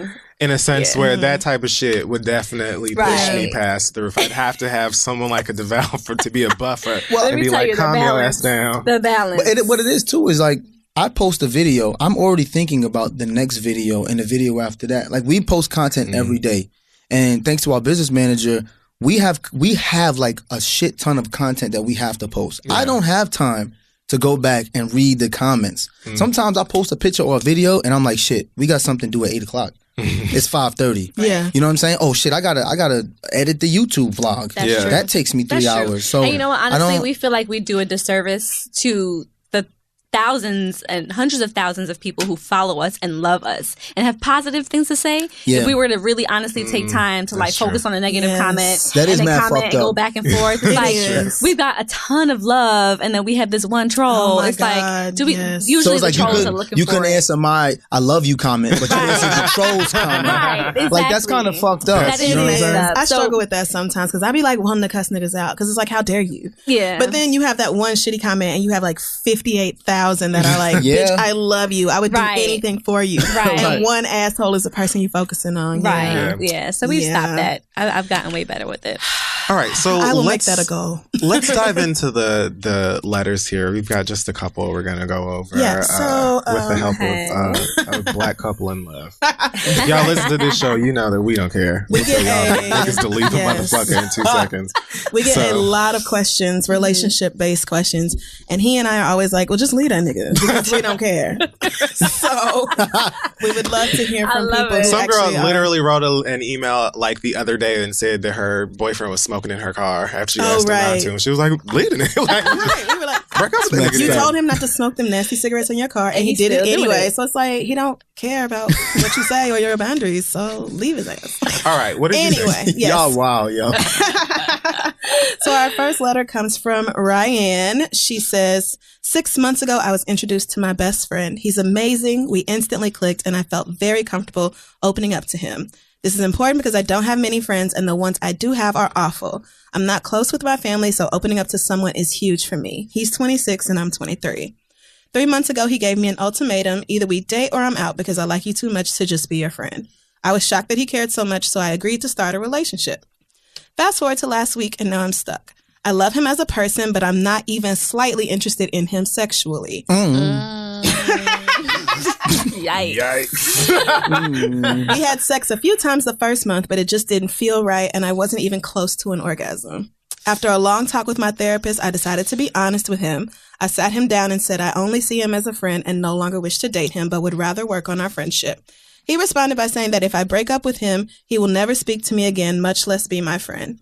My anxiety of being alone overwhelmed me so much that I told him I'd rather continue dating, and I apologized for bringing it up. The fuck? Why, girl? Why? We have not, she has some abandonment. I mean, issues. I hear why. I do Yeah. understand why. Right. I honestly understand why. We have not revisited the subject since last week, and now I'm back to square one. All I think is that I'll be alone forever or never find a man who treats me as well as he does. Oh, she's 23. She's That's 20. what I'm saying. yeah. Then when I heard the age, I was like, oh. Yeah. Is it okay for me to hold on to the relationship until I feel ready to be alone, or should I double my anxiety medication and jump ship now? Oh my God. That's so Girl, hard. do not up your dosage. No, do not. Absolutely what? don't double Don't your Wow. anxiety do that, girl. medication, sis. Don't do Love that. y'all, Ryan Crown. Oh my goodness. Wow. Ryan, girl. What do y'all think? We'll let our experts take that right. one. All right, well, this is my first thing, and me and Kay talk about this right now. Sex is so important in a relationship on both parts. If you wake up in the morning and you look at the person next to you and you don't get that feeling and you got to spend the rest of your life with them. Yeah. No thanks. Nah, No way. son. It's just And not people want to worth say that that's shallow, but it's not It's shallow. just what it is. It's folks. not shallow. Sex can't only be important when that person you with is about to have sex with somebody else. Oh, It damn. got to be Oh, important. damn. It got to be important all the time. Oh no, I wasn't ready for that. No, ain't that the truth though? I mean, yes, but damn, I was not ready. Dry my mouth out. I gotta take a little. Shit. people do that all the time. That even especially in marriage, because we deal with this with marriage and our married friends. Yep. We get married comments all the time, and sometimes it's not only just the women; it's the men sometimes too. Like the men, some women will be like, "Oh, my husband doesn't give it to me enough." What should I do? And it's just kind of like, I'm gonna be 100% honest. I don't think vows start when people start to break them. You have a vow to work for your partner. If you're not working to help your partner be happy in this marriage, that's breaking the vow. So you can't always throw vows out when it's infidelity. If you just dismiss your partner in everything and then it's like, oh, well, we made vows, you got to stay, that's fucked up. You got to work for somebody. So if he's not working for her, in my mind, she need to bounce before you even get to that point. Yeah, before the vows, I was about to say, sis. It's and been then a it's relationship also a matter for 3 months. of stringing him along also. You don't want to string him. She mentioned the first one's like, should I just kind of, stick around just for the sake of sticking around with him But this and ride nigga it wants out? to be strung along. Yeah. I know, he gave her an ultimatum. But he's saying, like, if you leave me, then I'll never talk to you and we'll never be friends. And I don't know why she's not at the point where she's saying, okay, fine. Because she is afraid of being alone, and she seems to think that if she's not with him, she's going to be alone forever. Which No, is girl. not You are the 20, case. 23. How you Right. look? She got a picture? Let me see. No, she Well, let's unpack the fact that this dude had a woman say that I'm not interested in you like that. And he's still willing to be there rather than be alone. So he's probably going through some abandonment issues. I'd rather deal with this person, just deal with me than try to find someone who wants to be with me. I do not want to be with somebody who's not sexually attracted to me. Yeah. She's like, I look at him and I don't want to fuck. Okay, so then why are we here? Right. That's the truth, though. It's That's true. the truth. Yeah. Yeah. No, it's absolutely true. I mean, Ryan, girl. if anything, What should sis, Ryan I'm do? very confident in telling you that you will not be alone forever, and you have many options in order to like fill that space of loneliness that you might feel. But don't commit yourself to a relationship that is not making you happy and ultimately can't really be making him happy, just out of fear that you ain't ever gonna be with nobody or have friends or anything like that in the future. Like, Also, if she's not into it sexually, he's gonna feel that she's not into it sexually. Right. At some point, all men know when the woman is in bed like a dead fish, she not into it, bro. And then you start you feel like less of a man. Like you like, damn man, my girl not into me. Then that's gonna cause more problems. Right. And you may think that I can make her. Nah, if she not into it, she not into it. She's just not. You know Damn, what I'm saying? this is so real. My God. Can I just I want to mention a video just as a stand for a second that made me laugh my ass off just on the topic of sex. I don't know where y'all had came back from, but you were talking about your bun, waking up and your bun was all messed up. That was after the Black Love Gala. Yeah. At Essence. Yeah. She said, It's very ladies, real in these streets. have you ever been out for a sophisticated night with your husband? Yeah. What happened? Wake up in the morning. Being classy. Ying, and then you took her eyelash off. Oh my God. It was hanging off. I'm gonna play that video for you. Ryan, that's the kind of night you need to have. Right. Ryan. Wake up with your bun fucked up. Your bun fucked Your bun up. should be fucked up. Your eyelash should be on the pillow. If it's not half Mascara hanging running. off. Yes. Mascara You know, running. your You red deserve lipstick, all that. stain prints all over your face. Right. And whatnot. I think she's only going to feel worse as this fake relationship Yeah, she's 23. doesn't progress. Right. Absolutely, girl. You just gonna have to let him the go, world, sis. child. Shit, 23. You know how much Let shit me go happened back to me to when I was 23. 20. I'm going to say. I'm so damn stupid. All the things that happened when I was 23 that I don't And even I remember thought now. I knew everything. And I thought I knew everything. Man. I was like, well, I'm big girl 2020. now. I'm older than 21. Right? That's what I thought was big girl. I could legally drink for 2 years. Who wants some 99 bananas? I got it. Oh, that's awful. 99 bananas. 99 bananas. I used to put it in my strawberry daiquiris. You're so ghetto. I am. No, remember what I told you? From 15 to 20, you think you know everything. From 20 to 25, you know you know everything. Yeah. 25 to 30, you realize like, shit. Yeah. I didn't know what the fuck I was doing. Nope. Then you spend all of your 30s trying to fix all the shit you fucked up in your 20s, yo.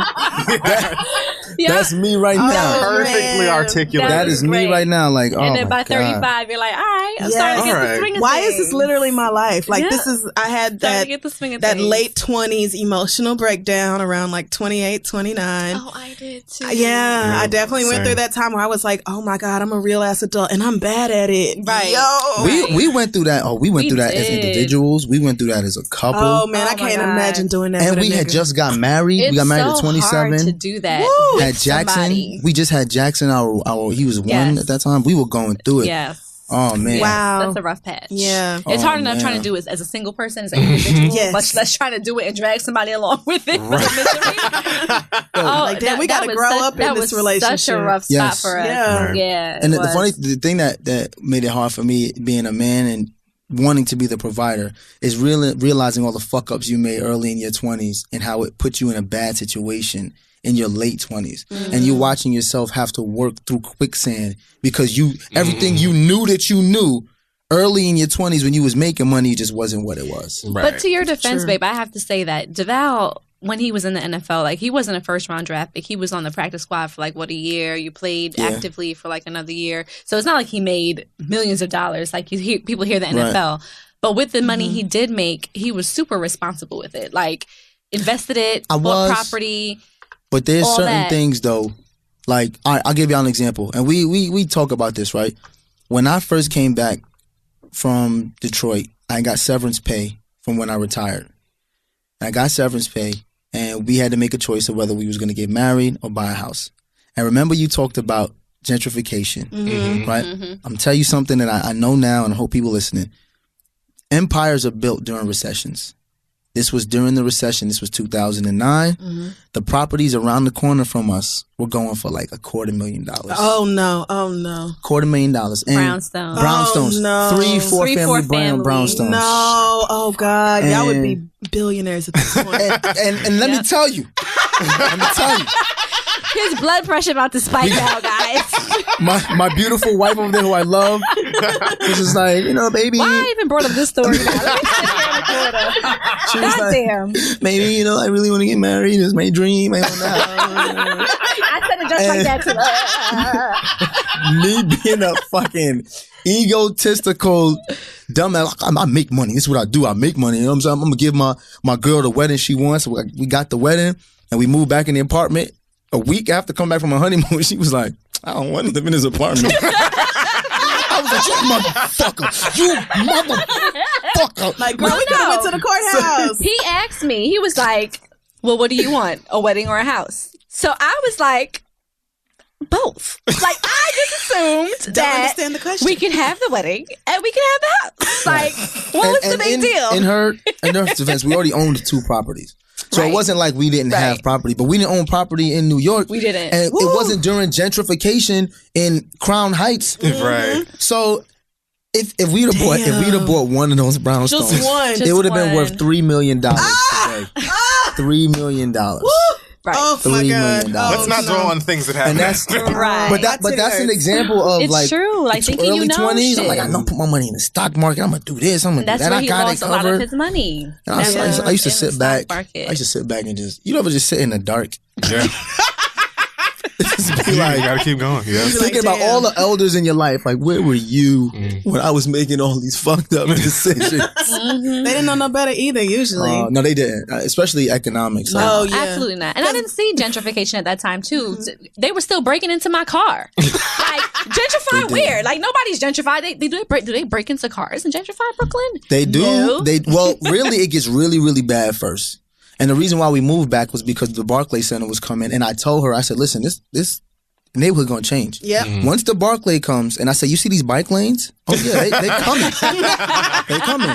Yep. But we were coming from Canton, Michigan, driveway things. She pull into the driveway, leave her Louis Vuitton purse on the front seat. Oh, so girl.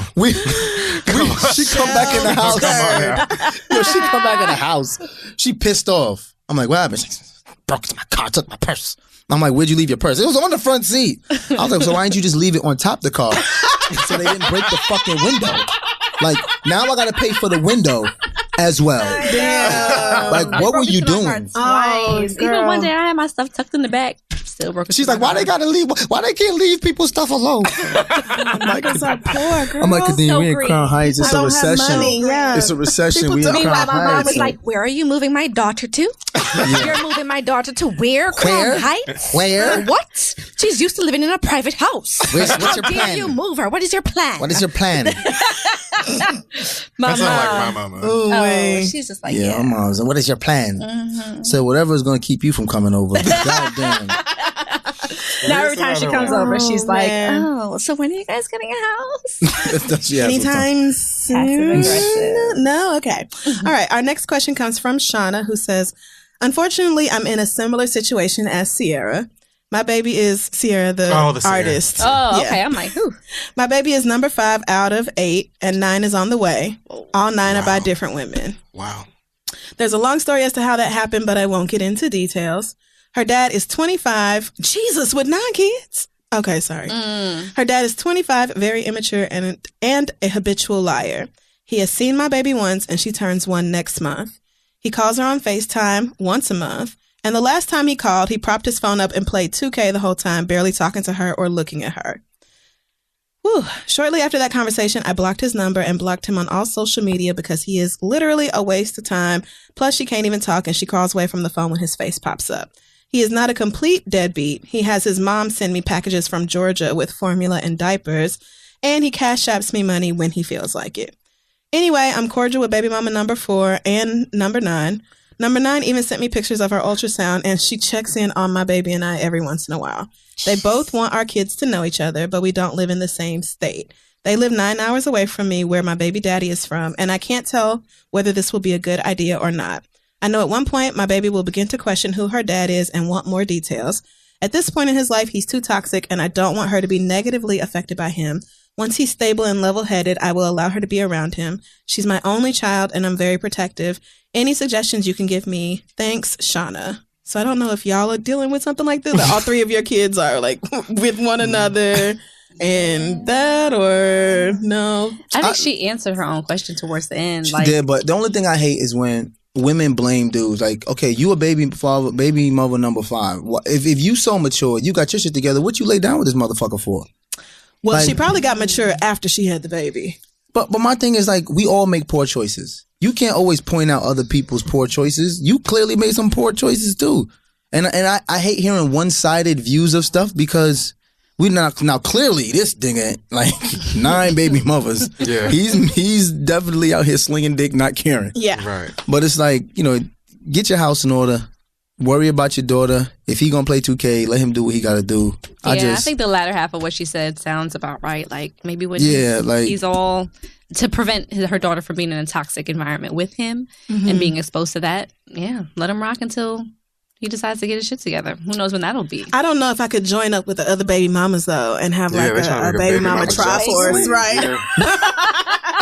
Like, I know you want the kids to know each other, but doesn't that responsibility fall on the one parent who has The common created all denominator. these children? Yeah. Right. 25, I don't know. 20, right. They're See, clearly young. he's Super 25, young. but he's 25 with 9 kids and 9 baby mamas. I know. That is, I wonder what he doing to get all these women to think about. He must to, be fine. to avoid all of these other women and say, you know what, Yeah. I'm gonna do it. I'm gonna sleep with them.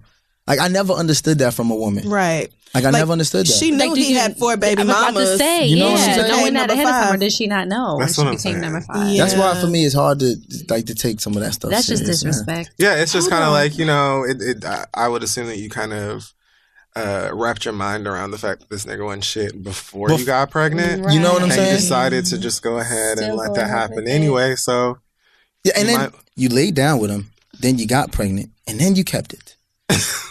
A lot You know of what I'm women saying? just refuse, like, will not even entertain the idea of not keeping their the baby. babies. So why don't they There's a lot. entertain the idea of not opening your legs for a dude that's a fucking Well, I mean, deadbeat? there's Like, lots of protecting contraceptives, yourself. right? There's Right. lots of Like, I contraceptive don't- options that I don't. I don't get it. I Look, can't answer that. your baby here, congratulations. You're going to have to, you know what I'm saying, Yeah. raise her. Yeah. What I what's just best for noticed, her. I just realized that she said the baby turns 1 next month, but she's baby mama number 5. 5. So he's had 3 more over the past year. Wait a second. And another one's on the way. I didn't even think about that. That just clicked for me. Like, wait a minute. How old is his oldest then? Jesus H. Sis, I feel like, what was the fake name I gave her? I don't remember. I don't know. That's a hard one. Shauna, you did say that. This is right. One. This is hard, and I think you need support wherever you can get it. And if you and the other baby mamas, want to keep in touch, so at least the kids can have a relationship, I guess I don't really see a problem with that. I don't either. Mm-hmm. This is a hard situation to be in because the baby's here now, and both parents, the baby should be their priority. Like, her well-being should be both of y'all's priority, but it's clearly not the case on both sides. I think you're just going to have to, like you said, just be that one parent, that stability and support in her life. Hopefully she has some family and friends and stuff. And make better decisions, man. Yeah, that might be why she moved 9 hours away, to be closer to her own family. Hopefully so. Mm-hmm. But let all of these things be lessons. Woo, that's a lot of damn kids. Okay, that's what I'm really stuck on 9 kids. And then hers is just now turning 1. Like, All right, so we've been here an hour. Oh my God, have we really? Oh wow, it went so fast. Okay, I was about to pull up another one, but instead I would just like to talk to y'all about parenthood because I'm planning this, which I've heard a lot of Black people be like, "Bitch, we don't plan babies," but I am planning to have a kid. In about maybe a year and a half, 2 years. And are you married? No, I'm not trying to be. No, okay. Not at all. I mean, if it happens, you want a co-parent or you just want a sperm I would donor? love a co-parent. I would love somebody who says, my first priority is being a good parent. Like, I would really love that. I don't really need a spouse. I don't really like niggas in my house like that. But if I'm going to have a baby with somebody, I would prefer it to be somebody who's like, I want to be a good parent. A decent person. Right. So I know that that's a huge part of it, but I feel like, I can't bank on whether I'm going to meet somebody. And as a woman, I have a limited amount of time to have a baby. How old are you if you don't mind I'm 36. Okay. So it's like, and in a couple carry years, your own baby and everything. I would like to carry my own baby. So really 38 is like, okay, girl, you either need to shit or get off the pot. Like, what you gonna do? Right. And I don't know if I will meet somebody worth a damn in that time. So I'm planning for it right now is like doing it alone, bringing my mama up here for like at least the first 6 months or wherever I am. Well, hold on. To help me. You plan on having a boy or a girl? Well, I don't think that's up to me. It is. How? You can choose your own gender. Yeah, nowadays apparently there's ways Are you to serious? Do it. Yeah, especially if you're going to be doing it. You can spin your sperm. Yeah, and you can have like embryos if you're doing it in vitro or depending on the way you want to do it. If you're planning, you can plan to have. Like you can plan it down to a T. Wow. And the reason why I ask is because if you don't like niggas in your house, if you have a boy, he's gonna go up to be a nigga in your house one day. Exactly. Well, when I say niggas, I really mean people because I date people of all gender identities, and I don't like none of them in my house. Okay. So I don't like grown niggas in my intimacy. I can live with that. Yeah. Those aren't things that I value. But but the idea of becoming just thinking about it now has me so stressed out because it's like a million different decisions that you have to make, and I really don't want to fuck up this little person's life. And I'm also like, I'm already somebody who suffers with bad anxiety, and I feel like that would be even worse bringing a kid into the world because it's like all I'm ever going to do.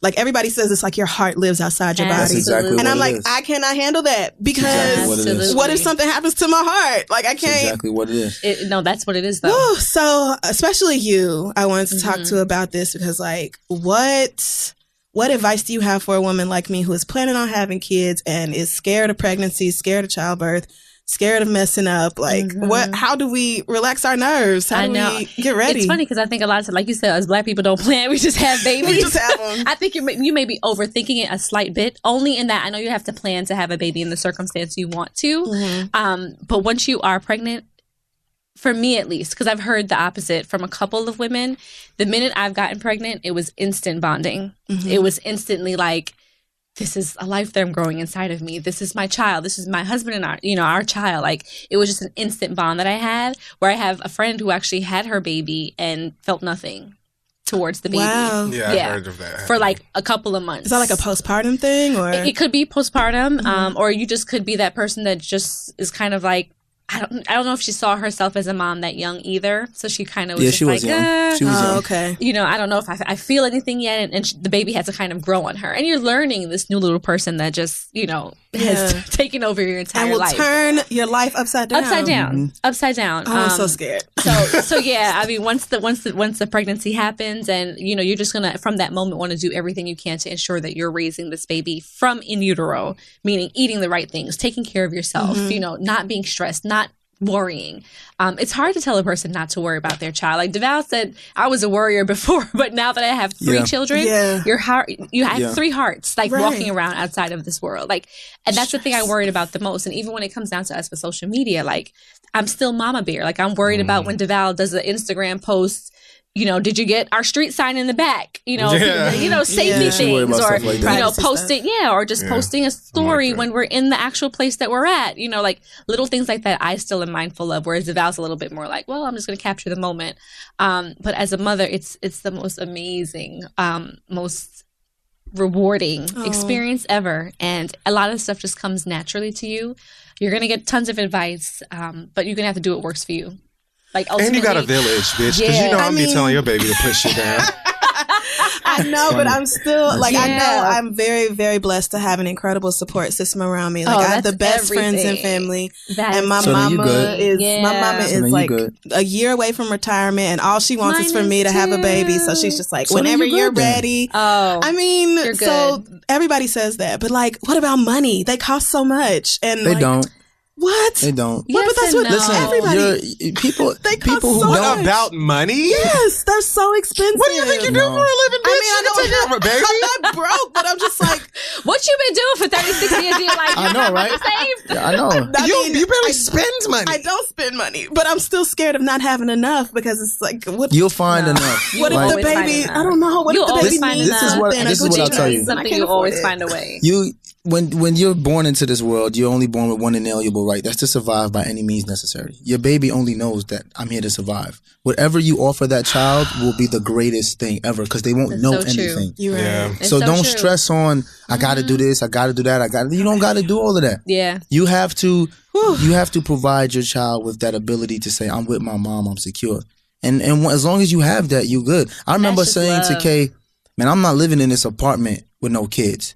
Then we had Jackson. I said, I ain't living in this apartment with 2 kids. Now we have 3 kids. And we still in that goddamn apartment. You know, like, and then you make it work, and then the kids love wherever they love are. What it is, like the joy and the excitement, for them to just be home with us. Okay. And when you walk in the house and your son or daughter runs in the house, and it just grabs your leg, and it just starts jabbering because they don't want to speak English, but they just see you, and they're so excited to see you, and all that goes out the window. Absolutely. Okay. He's posted videos before, just walking in the door, and you hear the little feet in Cairo coming around the corner. Yes. Flying around the corner. That's all I do. That's so sweet. Oh, it's the best thing ever. I will say this though: whoever you decide to have a child with, that relationship that you have is the first interaction your child sees of humans interacting together. Right. Yeah. If that relationship is toxic, their view of how humans interact is going to be toxic.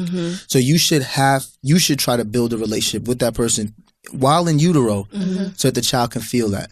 And that's part of the reason why we've been able to kind of, push aside our differences during pregnancy and while they were young, is because now we owe it to them.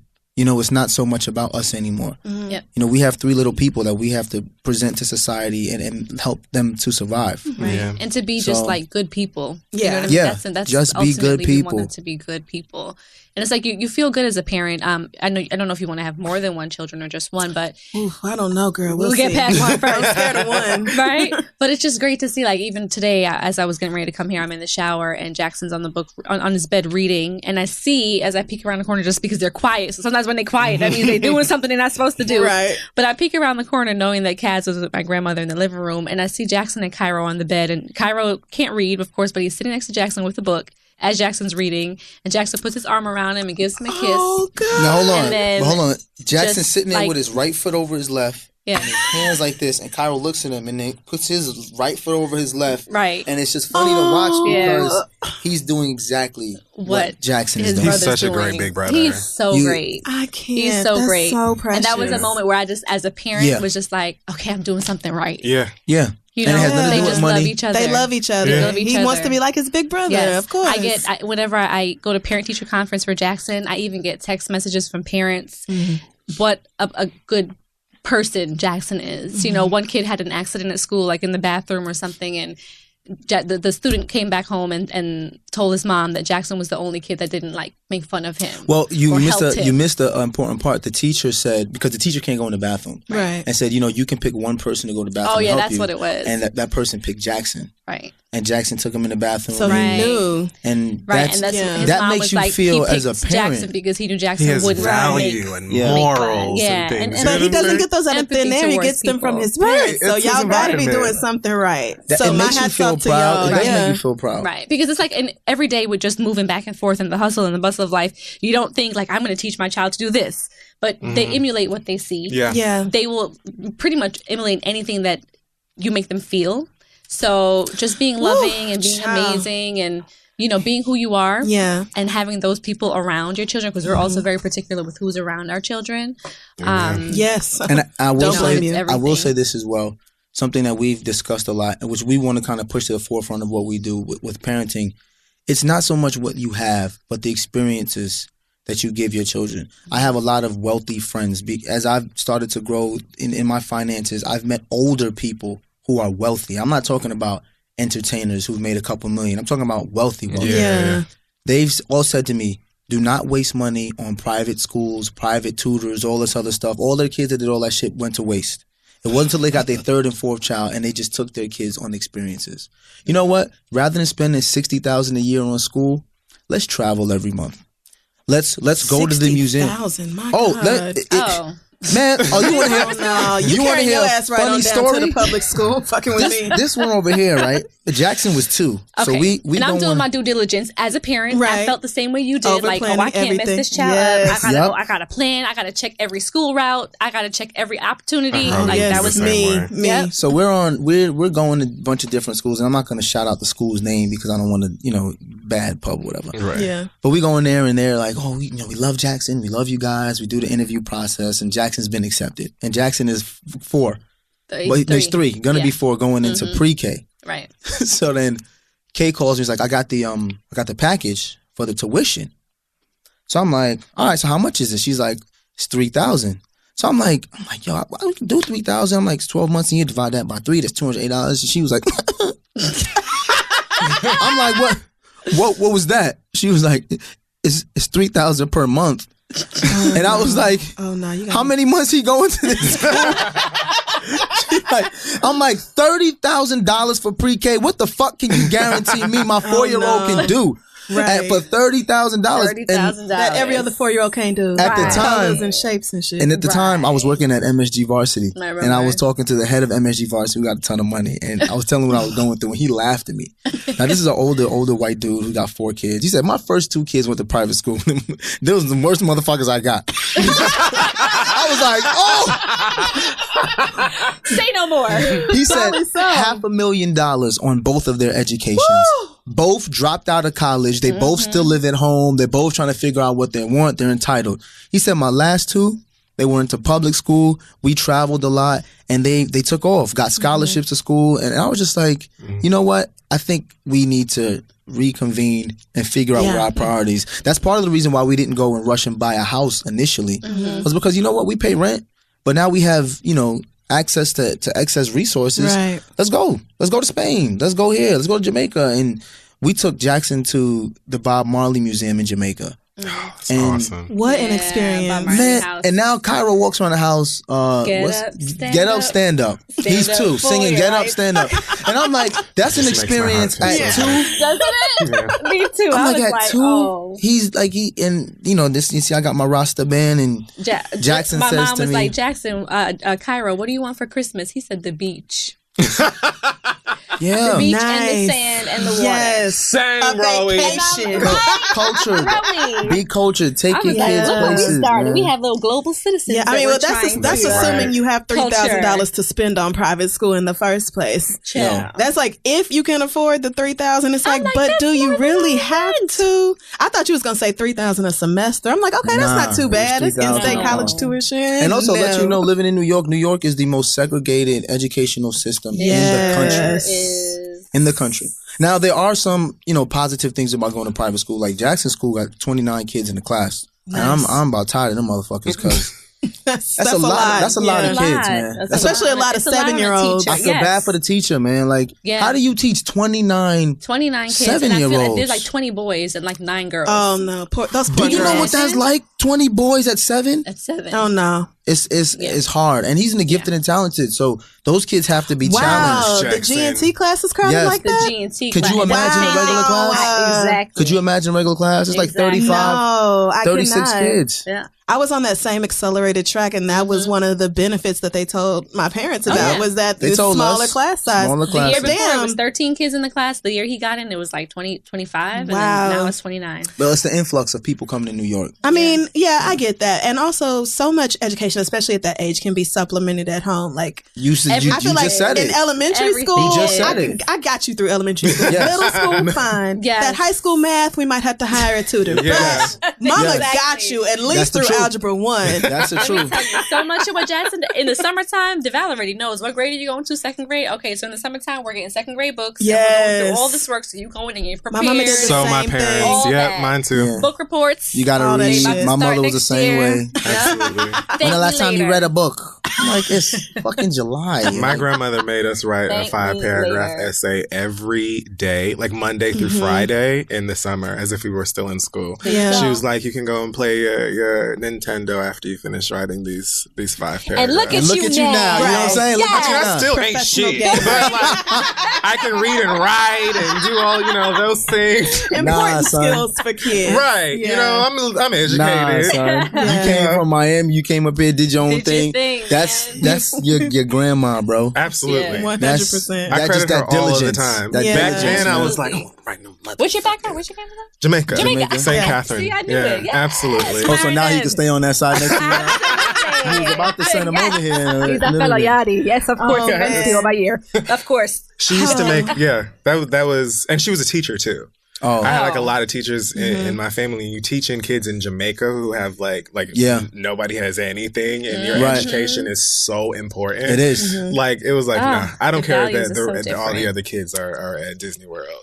Right. Yeah, you're right. They are at Disney World. I want a book report, and I want it today, and then you can go watch. Right, we wasn't going nowhere. And keep in mind, you're writing another one tomorrow.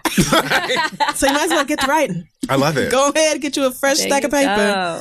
Well, y'all have put my mind at ease about so many things, and it was such a joy to have y'all in the studio today. Thank you so much. I don't think we've ever sat here and just ran our mouths like this. Yeah, no, this was like one of the most engaging conversations. I actually would love to have y'all back on the show sometime because I feel like there's so much.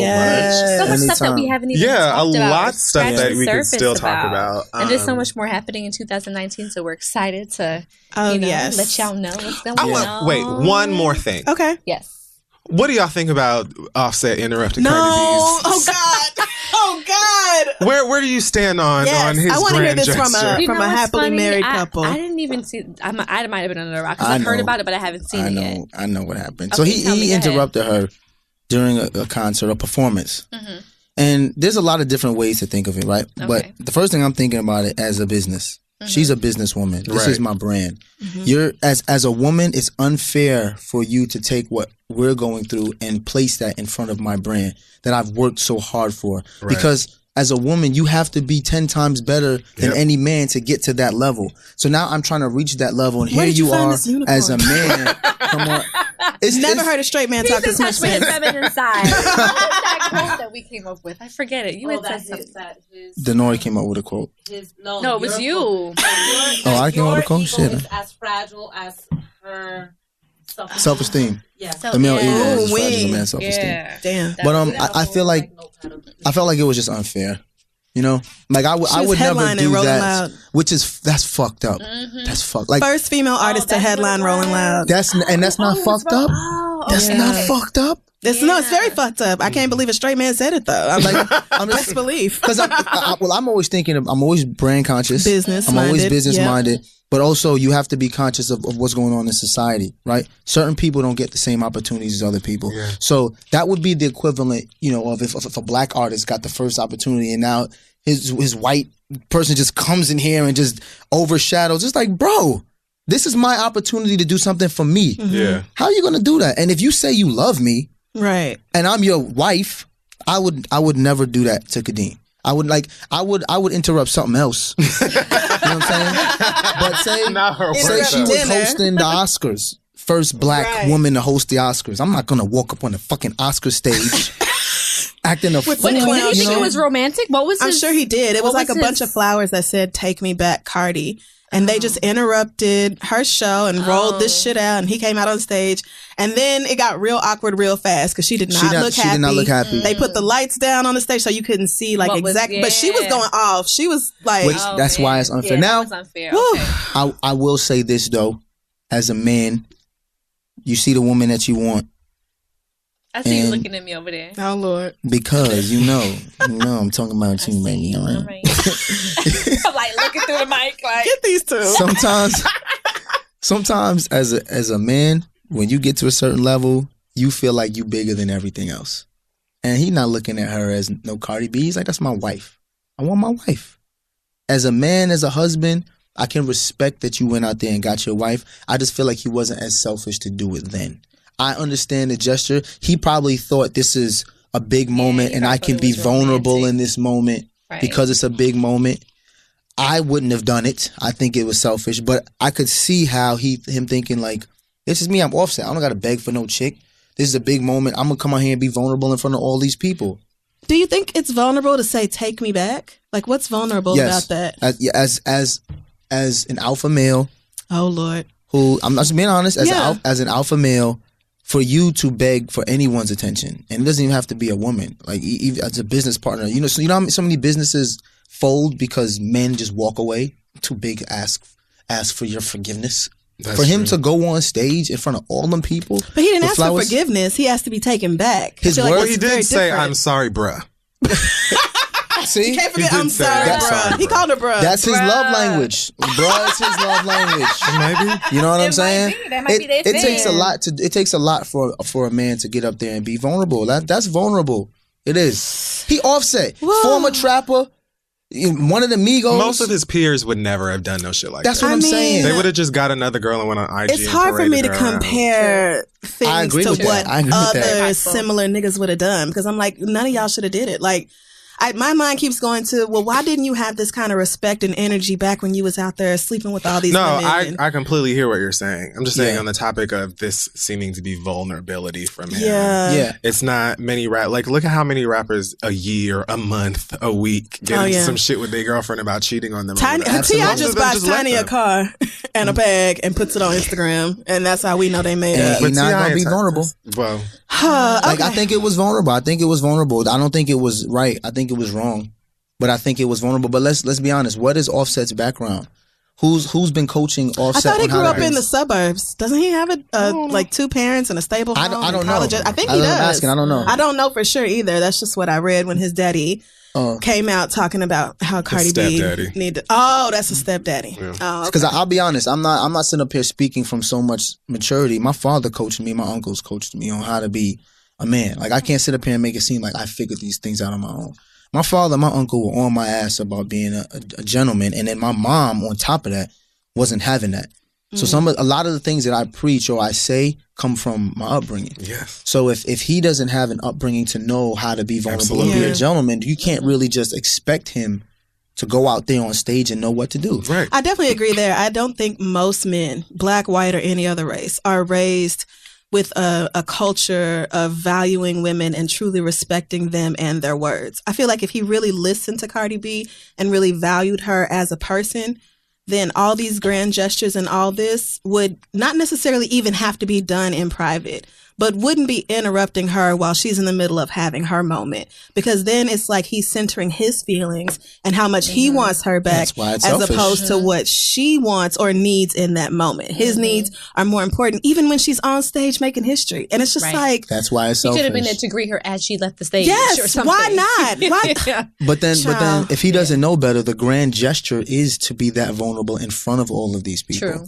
Because some people might have been like, oh my God. He did say afterwards, afterwards, like, you know, I messed up in public, so I felt it was only right to, you know, apologize. Don't people say that all the time? But he's have that already- same energy that you had when you had me looking boo-boo the fool. Have that same apologize in private. Women say that all the time. I say It's like, that how all do the you time, not but he did realize- apologize in public. This is that flower presenting ceremony. That is not the first apology we've seen from Offset in He's trying to public. get his girl back. I mean, but Nothing Trying to was get his working. girl back. I don't agree with it. I don't agree with it. I understand what he's trying to do, but that's a big moment, bro.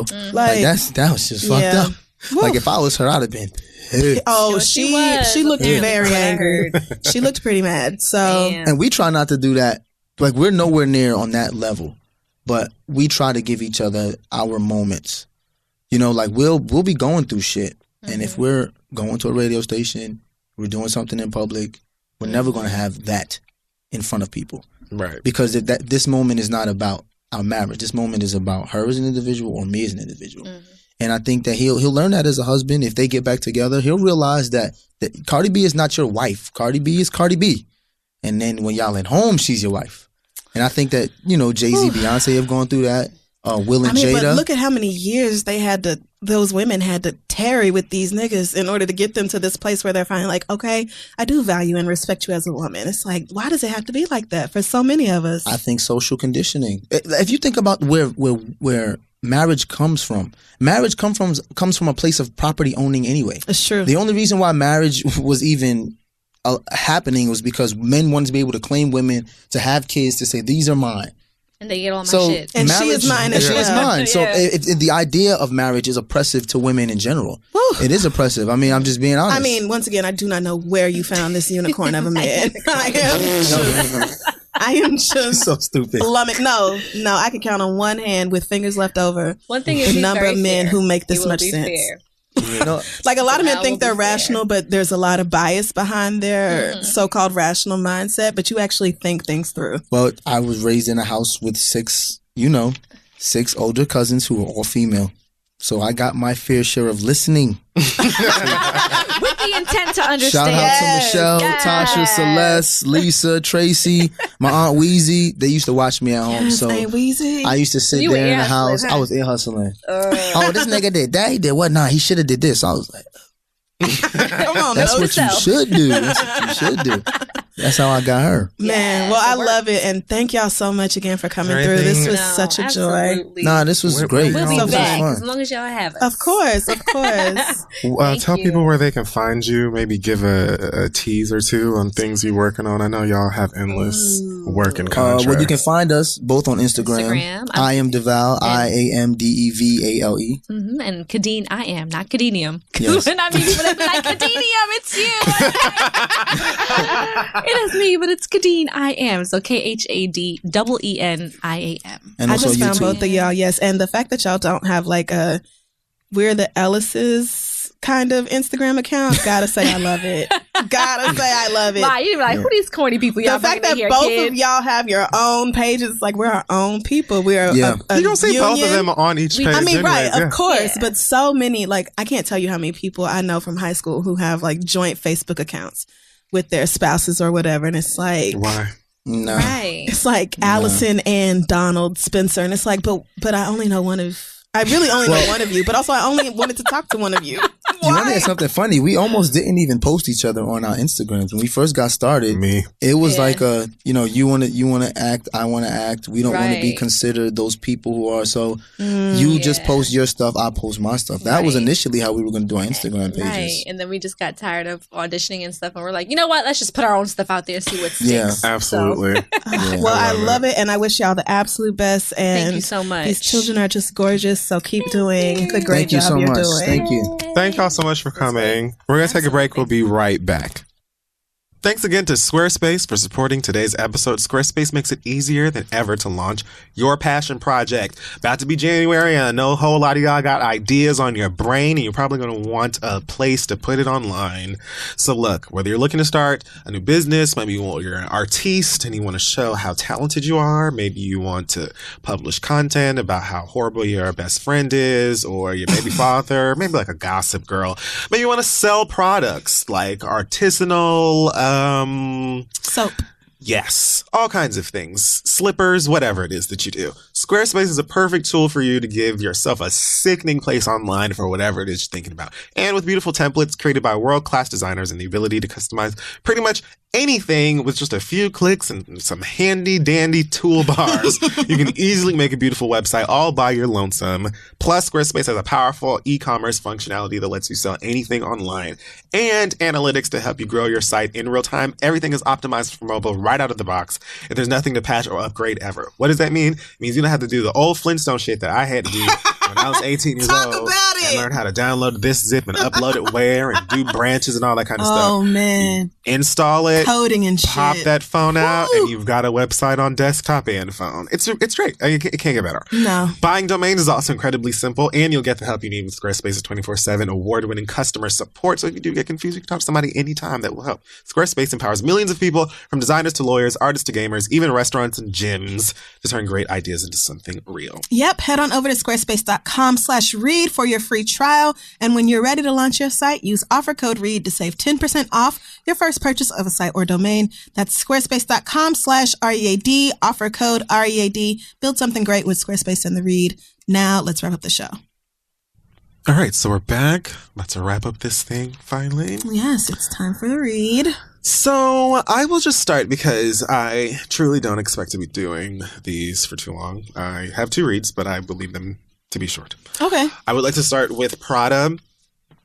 So I don't know what y'all were thinking about putting these nigger dolls in the window of your shop in Soho. It was a poor decision.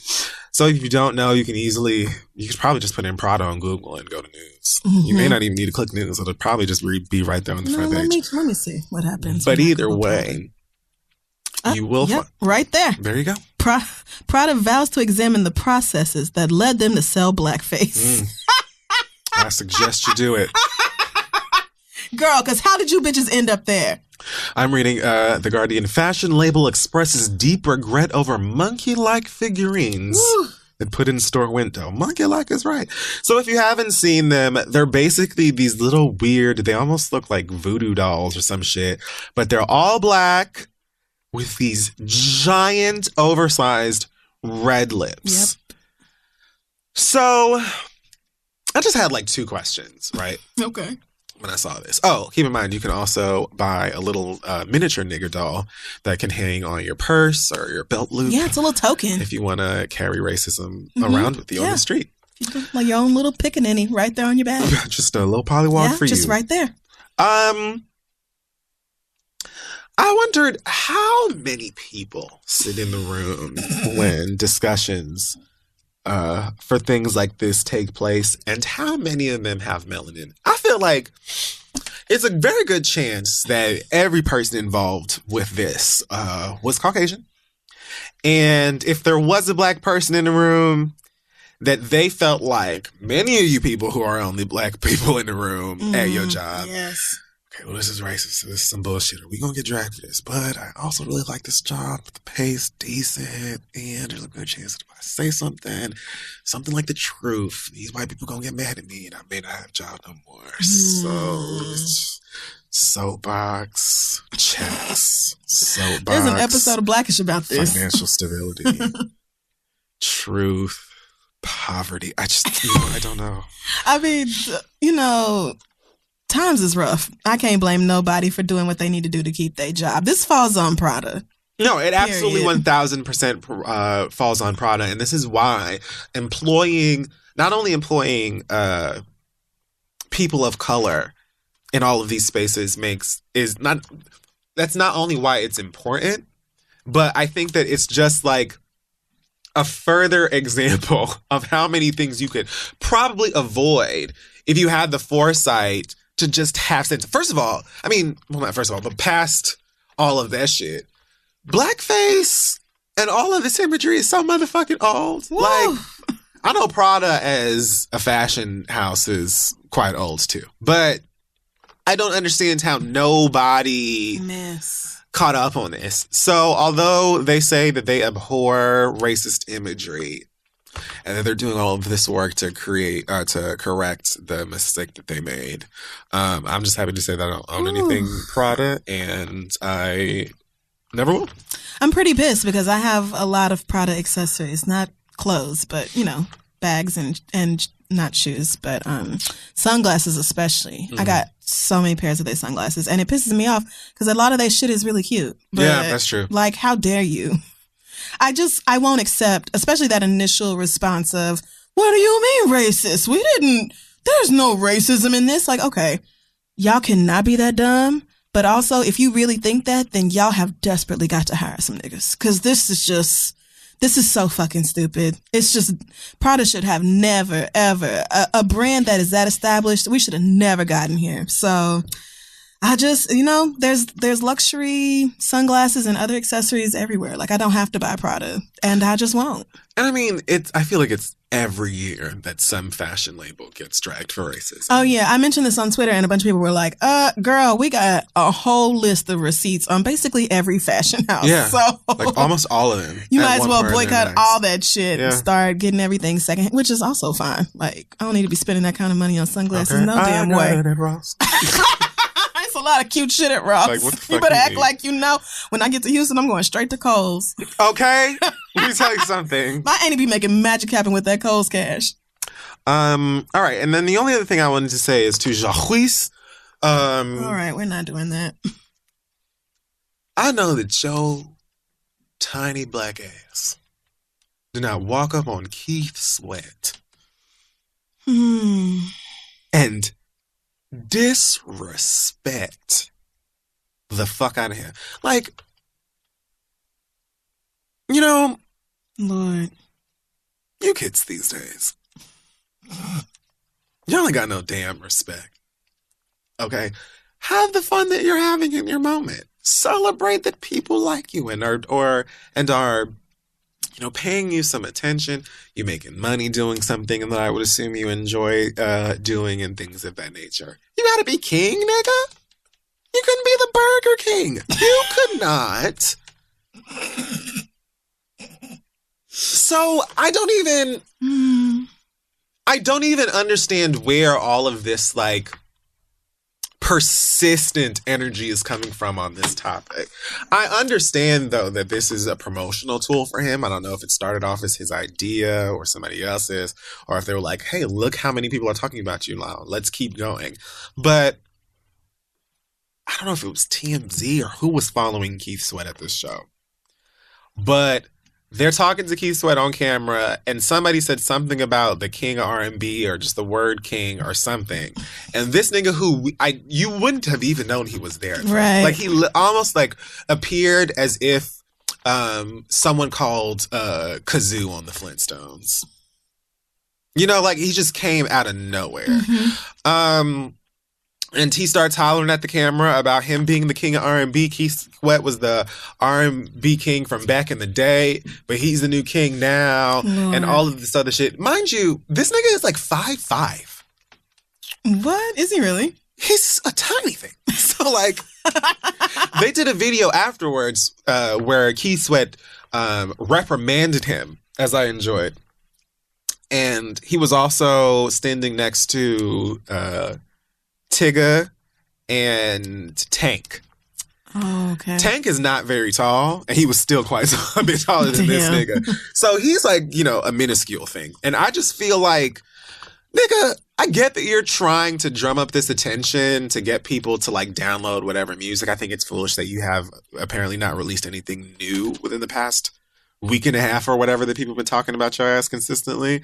But just promote your music and leave niggas alone. Like, do you understand that niggas like before you were created because of this nigga's music? No, he doesn't. Like, I don't know who's fucking the Jacquees, like, and I'm not saying that nobody is.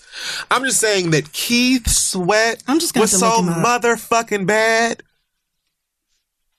Keith Sweat, the mention of Keith Sweat will have a lot of women in their 40s instantly taken back to a very specific place in time. Like, Keith Sweat had an incredible ability to get these women to drop their panties. Like, There's actually a term. These kids don't know the term begging like Keith Sweat because they don't know what that means. But Keith Sweat used to get on a record and make women feel every type of way. And so for Jacquees to, like... You haven't made anybody feel shit. Right. I can't do that with him because, like, I literally cannot even name a song of yours. He could walk in here right now and I would think he worked for the damn studio. I don't know that boy. So for him to even try to breathe in the direction of a legend like Keith Sweat just has me like, all right, get him off. I don't know who's in charge of this little nigga, but I'm over him. I know Keith wanted to whack-a-mole the shit out of that nigga when he came onto that fucking camera frame. Where are you going? And they were all laughing about it afterwards, which again made me feel like this nigga doesn't really feel this way. I just don't believe it. Niggas who were generations after motherfuckers like Keith Sweat, I feel they would be offered a title like that before you would, nigga. Right. Like, nobody knows who the fuck you are like that. And I don't give a fuck how many of y'all niggas have been to whatever concert or what club or whatever else, and niggas was going off when they played Jacquees or he came out on Don't stage care. and everybody do not care. King of R&B, that's not where she's at. And she know that shit. So I don't want to give, like, I don't want to continue have this conversation. Like, you can have that kind of a fun and be like, yeah, I'm the king of R&B. I'm doing the greatest shit ever or whatever. And you can still dap up legends who open doors for niggas who open doors for niggas who open doors for you. You know? You can still be like, I'm the king of R&B or whatever, and here's another motherfucking king of R&B, Keith Sweat, my nigga. You did say, like, what? Right. It's just so annoying, the gall that a lot of these motherfuckers have running around here. It's because it doesn't take much for you bitches to be famous these days. Like, you don't even really have to have too much talent. You just got to get niggas on the internet to like you. And then that's it. Yeah. So you got enough people to like you and recorded some songs. And here you are. Congratulations to you. May God take you in the direction that is yours. You know, but you're not about to just be walking around on established, like, recognizable, world-renowned R&B singers and interrupt their moment. First of all, has nobody ever taught you stay out of grown folks' business? Like, nobody was even talking to you. But then to, like, dive in front of Keith, my nigga, like, maybe Trey Songz. Somebody need to snatch him up. Maybe Miguel. Maybe, I don't know, Luke James or something, you know? And I would disagree with you on all of those. Yeah. All of those people. Although I think Miguel's got a better shot at it than them other two. Oh. Just saying. But that's not what this is about. What I'm saying is, those men, compared to Keith, like... I just don't know what you're saying here, little boy. I just can't believe the nerve. Like, if you were to jump in front of one of those niggas on camera and proclaim that, I still would be like, who the fuck is this nigga? Right. He's not Quavo. Who is he? But the fact that Keith Sweat walked into Laura Winslow's house and sang them draws off, my nigga, like, what are you doing? Man, Tevin Campbell made Ashley fall out at her birthday party. I mean, we're not even talking about Usher or John Legend or any of the people who, you know, are not talked about, I guess, as much as Jacquees, I guess, is. Right. Boys to Men. Brian McKnight will show you how your pussy works. Jacquees, I don't think you have the range. So I just can't believe he actually, you know, just zero shame, just zero self-awareness and what to do in the moment and all of that. It was just so wrong. So and on top of that, you niggas be so quick to be talking about, old niggas need to get over it. Old niggas always complaining and the young niggas just want to wave.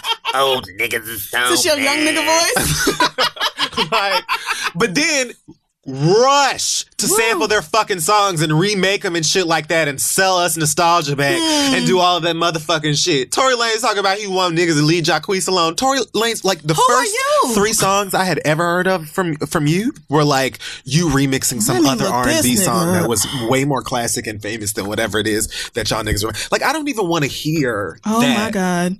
I Googled Tory Lanez and the first headline says Royce the 5'9" threatens to beat up Tory Lanez. Why? I don't know. What the hell did Tory Lanez do? Always mad at Tory Lanez. What? Sir, you better sit your ass down somewhere. First time I ever heard of Tory Lanez is because Drake was not fucking with him or something like that. It was a Drake versus Lanez. I'm gonna have to look up his discography because it's not. There's not nothing ringing to a look. bell. There's nothing to find. There's got to be a song. You'll be fine. There's got to be a big song that I just don't know. No, he has the song that you'll probably recognize. I'm looking it up. But again, I just find it interesting that so many of y'all are so quick to try and get your label or whoever, your management, to clear these fucking samples of all these niggas' songs. But then you want to act like their existence, their catalog, what they gave to music ain't shit at the same time while you're singing over their stuff. Man, if y'all don't. Oh, Say It. That I do know, Say It. Right. Okay. A sample.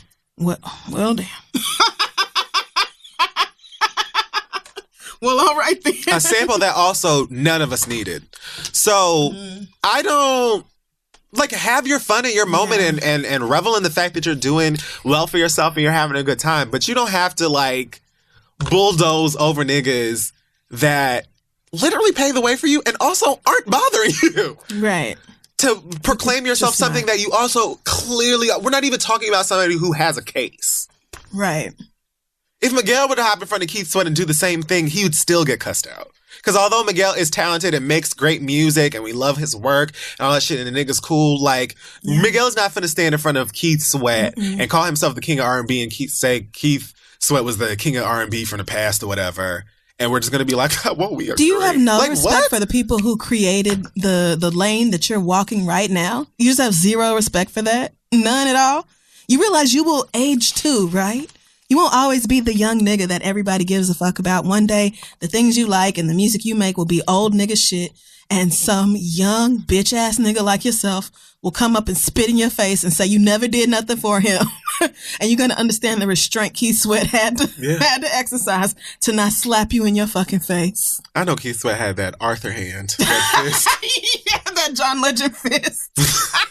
The John Legend. Y'all said John Legend looked like Arthur, and now I can't unsee it. I mean, he embraced it. Wasn't he Arthur from Halloween? Yeah, that was cute. Yeah. So that's it. That's all I had. Jacquees, calm down. Sing your music. If you are the king of R&B, then make some R&B so kingly or king-like that I have no choice but to hear it. Yeah. I literally had to Google you to find out the name of anything you've done. Right. So I think that's something you should evaluate first. And then also leave the classic legends who have given us all of the greatness for so long. Show them the proper respect. You don't need to be running around sucking nobody's dick. When you see Keith Sweat, you could say nothing. Or you could be like, man, shout out to you. My auntie loves you. Even something like that, that's not offensive because Keith Sweat knows aunties love him. Yeah. He is an uncle. So, yeah, he gets Keith Sweat would probably also look at you and think that you're a Boy Scout. Yeah. So, oh, who is this little young nigga? Oh, you make music as well. That's nice. Good luck on your career. Oh, and I know your auntie played my shit all the time because them bitches love me. Right. Yes. You're welcome. You're welcome. So Keith Sweat walks so you niggas can run on SoundCloud and you have the nerve to disrespect him. And that's one, let me be quiet. That's one simple name in a classic male R&B pot that is right there with Don't You Ever Try Them. I don't even understand who raised you. Yeah, this is some new nigga shit. He has to have an aunt, uncle, somebody who called him after seeing that and be like, now this king shit is cute, nigga. But how don't you ever take your life? Right. Imagine I had Usher at some point in his life ran up on, I don't even know. Michael James Brown.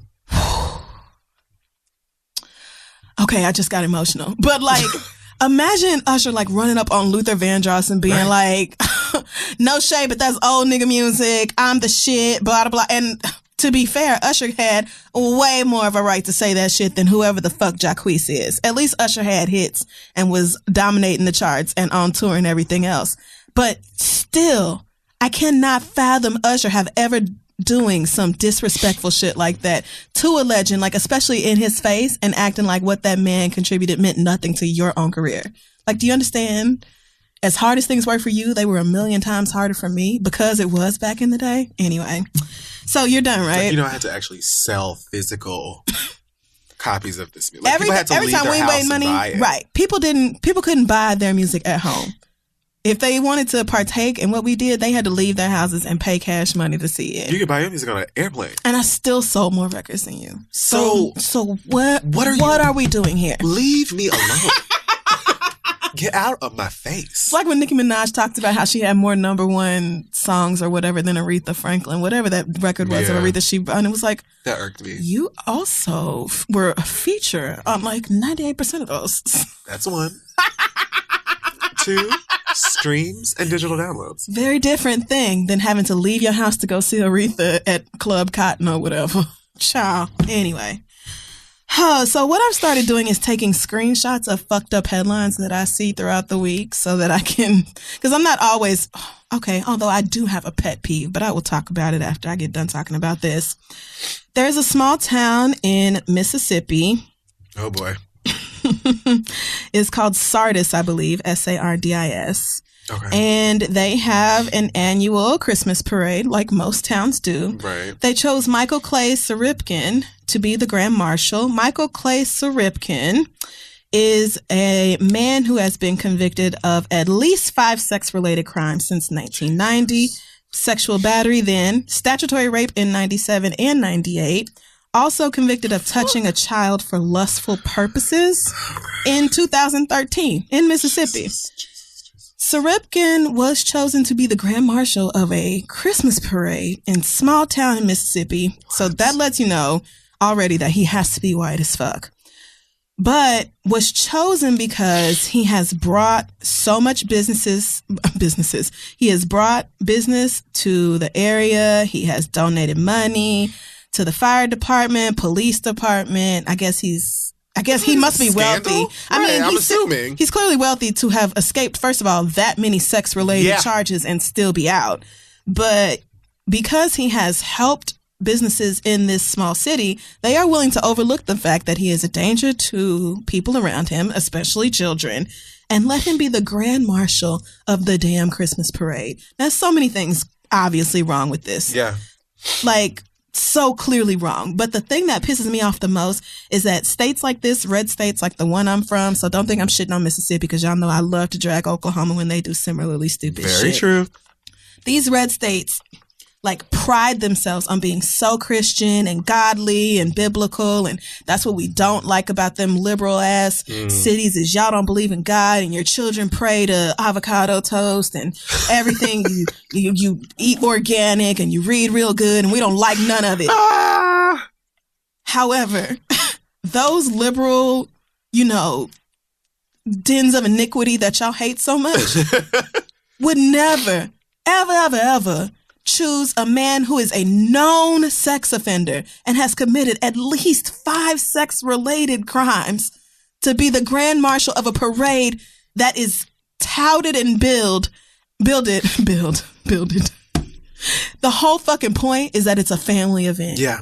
Bring out mom and dad and the kids and grandma and grandpa, and let's all celebrate the birth of Jesus Christ, our Lord and Savior. Jesus certainly would have wanted anybody but this man to be the Grand Marshal of his parade. Now, maybe in New York City you can say the parade is not necessarily Christian, but I guarantee you in small town Mississippi it is. Oh, I would assume. The religious aspect of Christmas has been almost completely stripped away unless you personally make it about God, which my mama definitely did. Same. So I'm so tired of that kind of hypocrisy coming from cities and towns and states that claim to be super conservative because of a deep love for Jesus and then turn around and do the exact opposite of what Jesus would have done or wanted. It's just trash. And what the fuck does he want to be the Grand Marshal of the parade for anyway? I guess because he's brought so much money to the city. I don't know. Why? Honestly, throw that nigga under the first thing I thought of, the most fucked up thought, is he probably wants to be Grand Marshal so he has access to children. I mean, what the fuck else am I supposed to think? But people know this about him, and they were interviewed, and they were like, I don't care, it don't matter, my business is popping now since he came through, so I don't give a fuck. Like, y'all are literally valuing money and business over children and safety, and I just don't, that's not Christ-like at all. People are trash. Trash! They really are. Like, for you to comfortably say and think that is insanity to me. Yeah, it is. Like, the fact that you would say it aloud to a reporter and give your real full name, the name of the business you own, and say, we love it because I'm making more money now. Go rape? Children might be molested. Not really my problem. Like, I'm disgusted. But that's nothing new. I just wish y'all would do better. Stop acting like you love Jesus so much when you literally purport none of Jesus's teachings or ways. That's all I'm asking, but I know you won't. Sounds like it makes sense. Secondly, this is a bit pettier and, not as important. But so many times when I am calling like a ride share, like Lyft or not really Uber, but one of the ones, the driver will say that the GPS told them to go one spot that isn't my house. And so then they call me like, where are you at? Blah, blah, blah. And so usually I'm like, okay, whatever. Not that big of a deal. Like, I'll just go outside and look for you. Sometimes they're across the street or whatever. Fine. This past week, I had a lady call me and she said, yeah, I was on my way to pick you up, but the GPS told me to go to 110th and 5th instead of like your actual address. So I'm at the corner of 110th and 5th. I said, so is my address not in there? Can you not see it? She's like, no, it's here. But the GPS told me to come over here. So this is where I am. And I said, so you know where I am. Like, you can see it. You can see that you're not in front of my apartment. And yet you won't just turn the corner to my apartment. I was really confused by that. And so I said to her, so like, can you not get over here? What is it? And she was like, well, I'm already here. And I would have to like turn 3 times to get over to you. And I'm like, that would take you an extra 90 seconds. It's fucking cold. I already don't want to be outside. And it's fucking snowing. So sis, if it was 70 degrees and like a beautiful day in New York City, sure, I would love to gallop 5 blocks down the street to where you are or whatever. But literally all you have to do is make 3 turns and then you will be in front of my apartment. So if you know where you should be, why won't you just come here? Yeah, she was ballsy for that shit. I understand that, rideshare drivers, the whole gig economy is trash and people are doing what they have to do. And so I didn't, lower her rating for it. I didn't decrease. You better than me. I didn't decrease her tip. I still gave, especially because she was a black woman. I was like, I'm not going to take a black girl's tip away. Yeah, I probably would have done that too. But like, I really want to know why, if you can see that you're not where you're supposed to be, why you won't just come where you're supposed to be. Like, I hate that the GPS told me to do blank shit, period. I don't give a fuck what the GPS told you to do. Okay? This is where I'm at. Right. This is where I'm going, my nigga. Like, right. What do you... I mean, I'm willing to give leeway if I just put in current location. I didn't put in my exact address. But if I did, and you can see that you're not even on the same street as my exact address, I feel like this is a New York thing. Because you could never get away with this if you was in some place where people live in their own houses. Like, you could never call somebody and be like, I know your house is 3 cul-de-sacs away, but the GPS told me to come over here. Like, bitch, bring your ass over here then. Like I said. What the fuck does the GPS telling you to go to the wrong place have to do with me? Nigga, that's not where I'm at. It's New York City in December. It's snowing, sis. You might not want to take the ride around the corner, but like, I would really love to not run in the snow. If you could just, I asked to be picked up at my home. Is that too much? Is it too much? I feel like it isn't, but she made me feel like I was being unreasonable. Like, she had an attitude with me when I got in the car. I was like, I'm just going to put my headphones on. This lady probably having a terrible day. This is not the job for you. This is not. I was just like, whoo, Chile. So maybe some rideshare drivers can let me know. Is it really that hard to just come where you are supposed to be? Let me know. Because if it is, then I will be more understanding about it. But I just didn't get that. And which lying-ass app is this that y'all niggas be using? Because I'm tired of hearing about how the app just told you to do whatever the fuck it wanted you to do. Yeah, I almost don't know. missed a flight behind, the GPS told me, etc. Oh, no. I don't remember where the fuck we were going. But I know that I damn near missed my flight from JFK because this nigga... Oh, you can't play when you're going on JFK. I looked up one time. I think I was like falling asleep. I looked up and I was just somewhere in like driving past people's houses in Queens. Oh, no. And I'm like, wait, where are we at, sir? Oh, you shouldn't even need GPS to get to JFK. If you're driving in New York City, you should know how to get to JFK and LaGuardia off top. First of all, flat rate. Secondly, like, how do you not know? I don't get this. How to get to, like, the major New York City airport? Yeah, no, I don't know. What? Oh, well, you know, the GPS was telling me to do. Okay, no, I get that you probably are not a professional driver, but if you are driving in New York, you have to know how to get to the fucking airport, girl. Set the GPS on fire. That reminds me of when I had a driver for Uncommon Sense and he came to pick me up and he was supposed to take me to, obviously, Times Square. And he was like, let me set the GPS. And I was like, you don't know how to get to 42nd and Broadway? That's even worse. Something is wrong. Because it's like, doesn't get easier than that. You don't need GPS to get to 42nd and Broadway, my nigga. You just count. You just drive right on down Manhattan. Like, you don't. This is insane. Like, what? I don't know. I don't know if y'all are blaming GPS or if GPS is really the culprit. Yeah, that's a good point. Yeah, that irritated the shit out of me. So I just wanted to talk about it real quick and now I'm done. All right. Well, guys, thanks for hanging out with us today. Yep, that wraps up. Congested as fuck. Another episode. Check us out on social media at This Is The Read. Our website is thisistheread.com. Thank you, Miami, for coming out last week and helping us close out 2018. Yes. Thank you so much for coming. Yes. And thank you for the video y'all did for my little brother's graduation because my mama called me and she was deep in her feelings about it. She thought it was so sweet. Yeah, so, it was pretty fun. Thank you, everybody, for participating in that. Kid Fury, any news this week? So as we mentioned previously, we have our 6th year anniversary coming up in February. So you can go to Ticketmaster or thereadlive.com. I think there are a couple tickets left. And come meet us in February here in the city for our 6th year. Yep, it's happening. Yep, that's the thing. Also, this Friday, the 21st, I'll be having a toy drive for the kids and things. It will also double as a pop-up shop, apparently, because, you know, Alex loves to sell merch. 2 birds, 1 stone. So you can actually come on down. The address is on my Instagram page here for the flyer. All the toys should be unwrapped and new. No stuffed animals, please. And all of the donations are going to go to St. Mary Children's Hospital in Queens. So if you're in the area, around the area, and you want to see me being foolish and loud, come on down. Get the address. Come see us. Bring a gift. Make some kid's day. And you might even, you know, get you a reed pin or a sweater or something if you feel like you want to do that too. But you don't have to.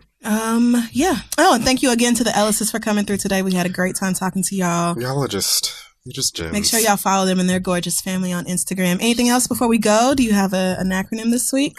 Oh,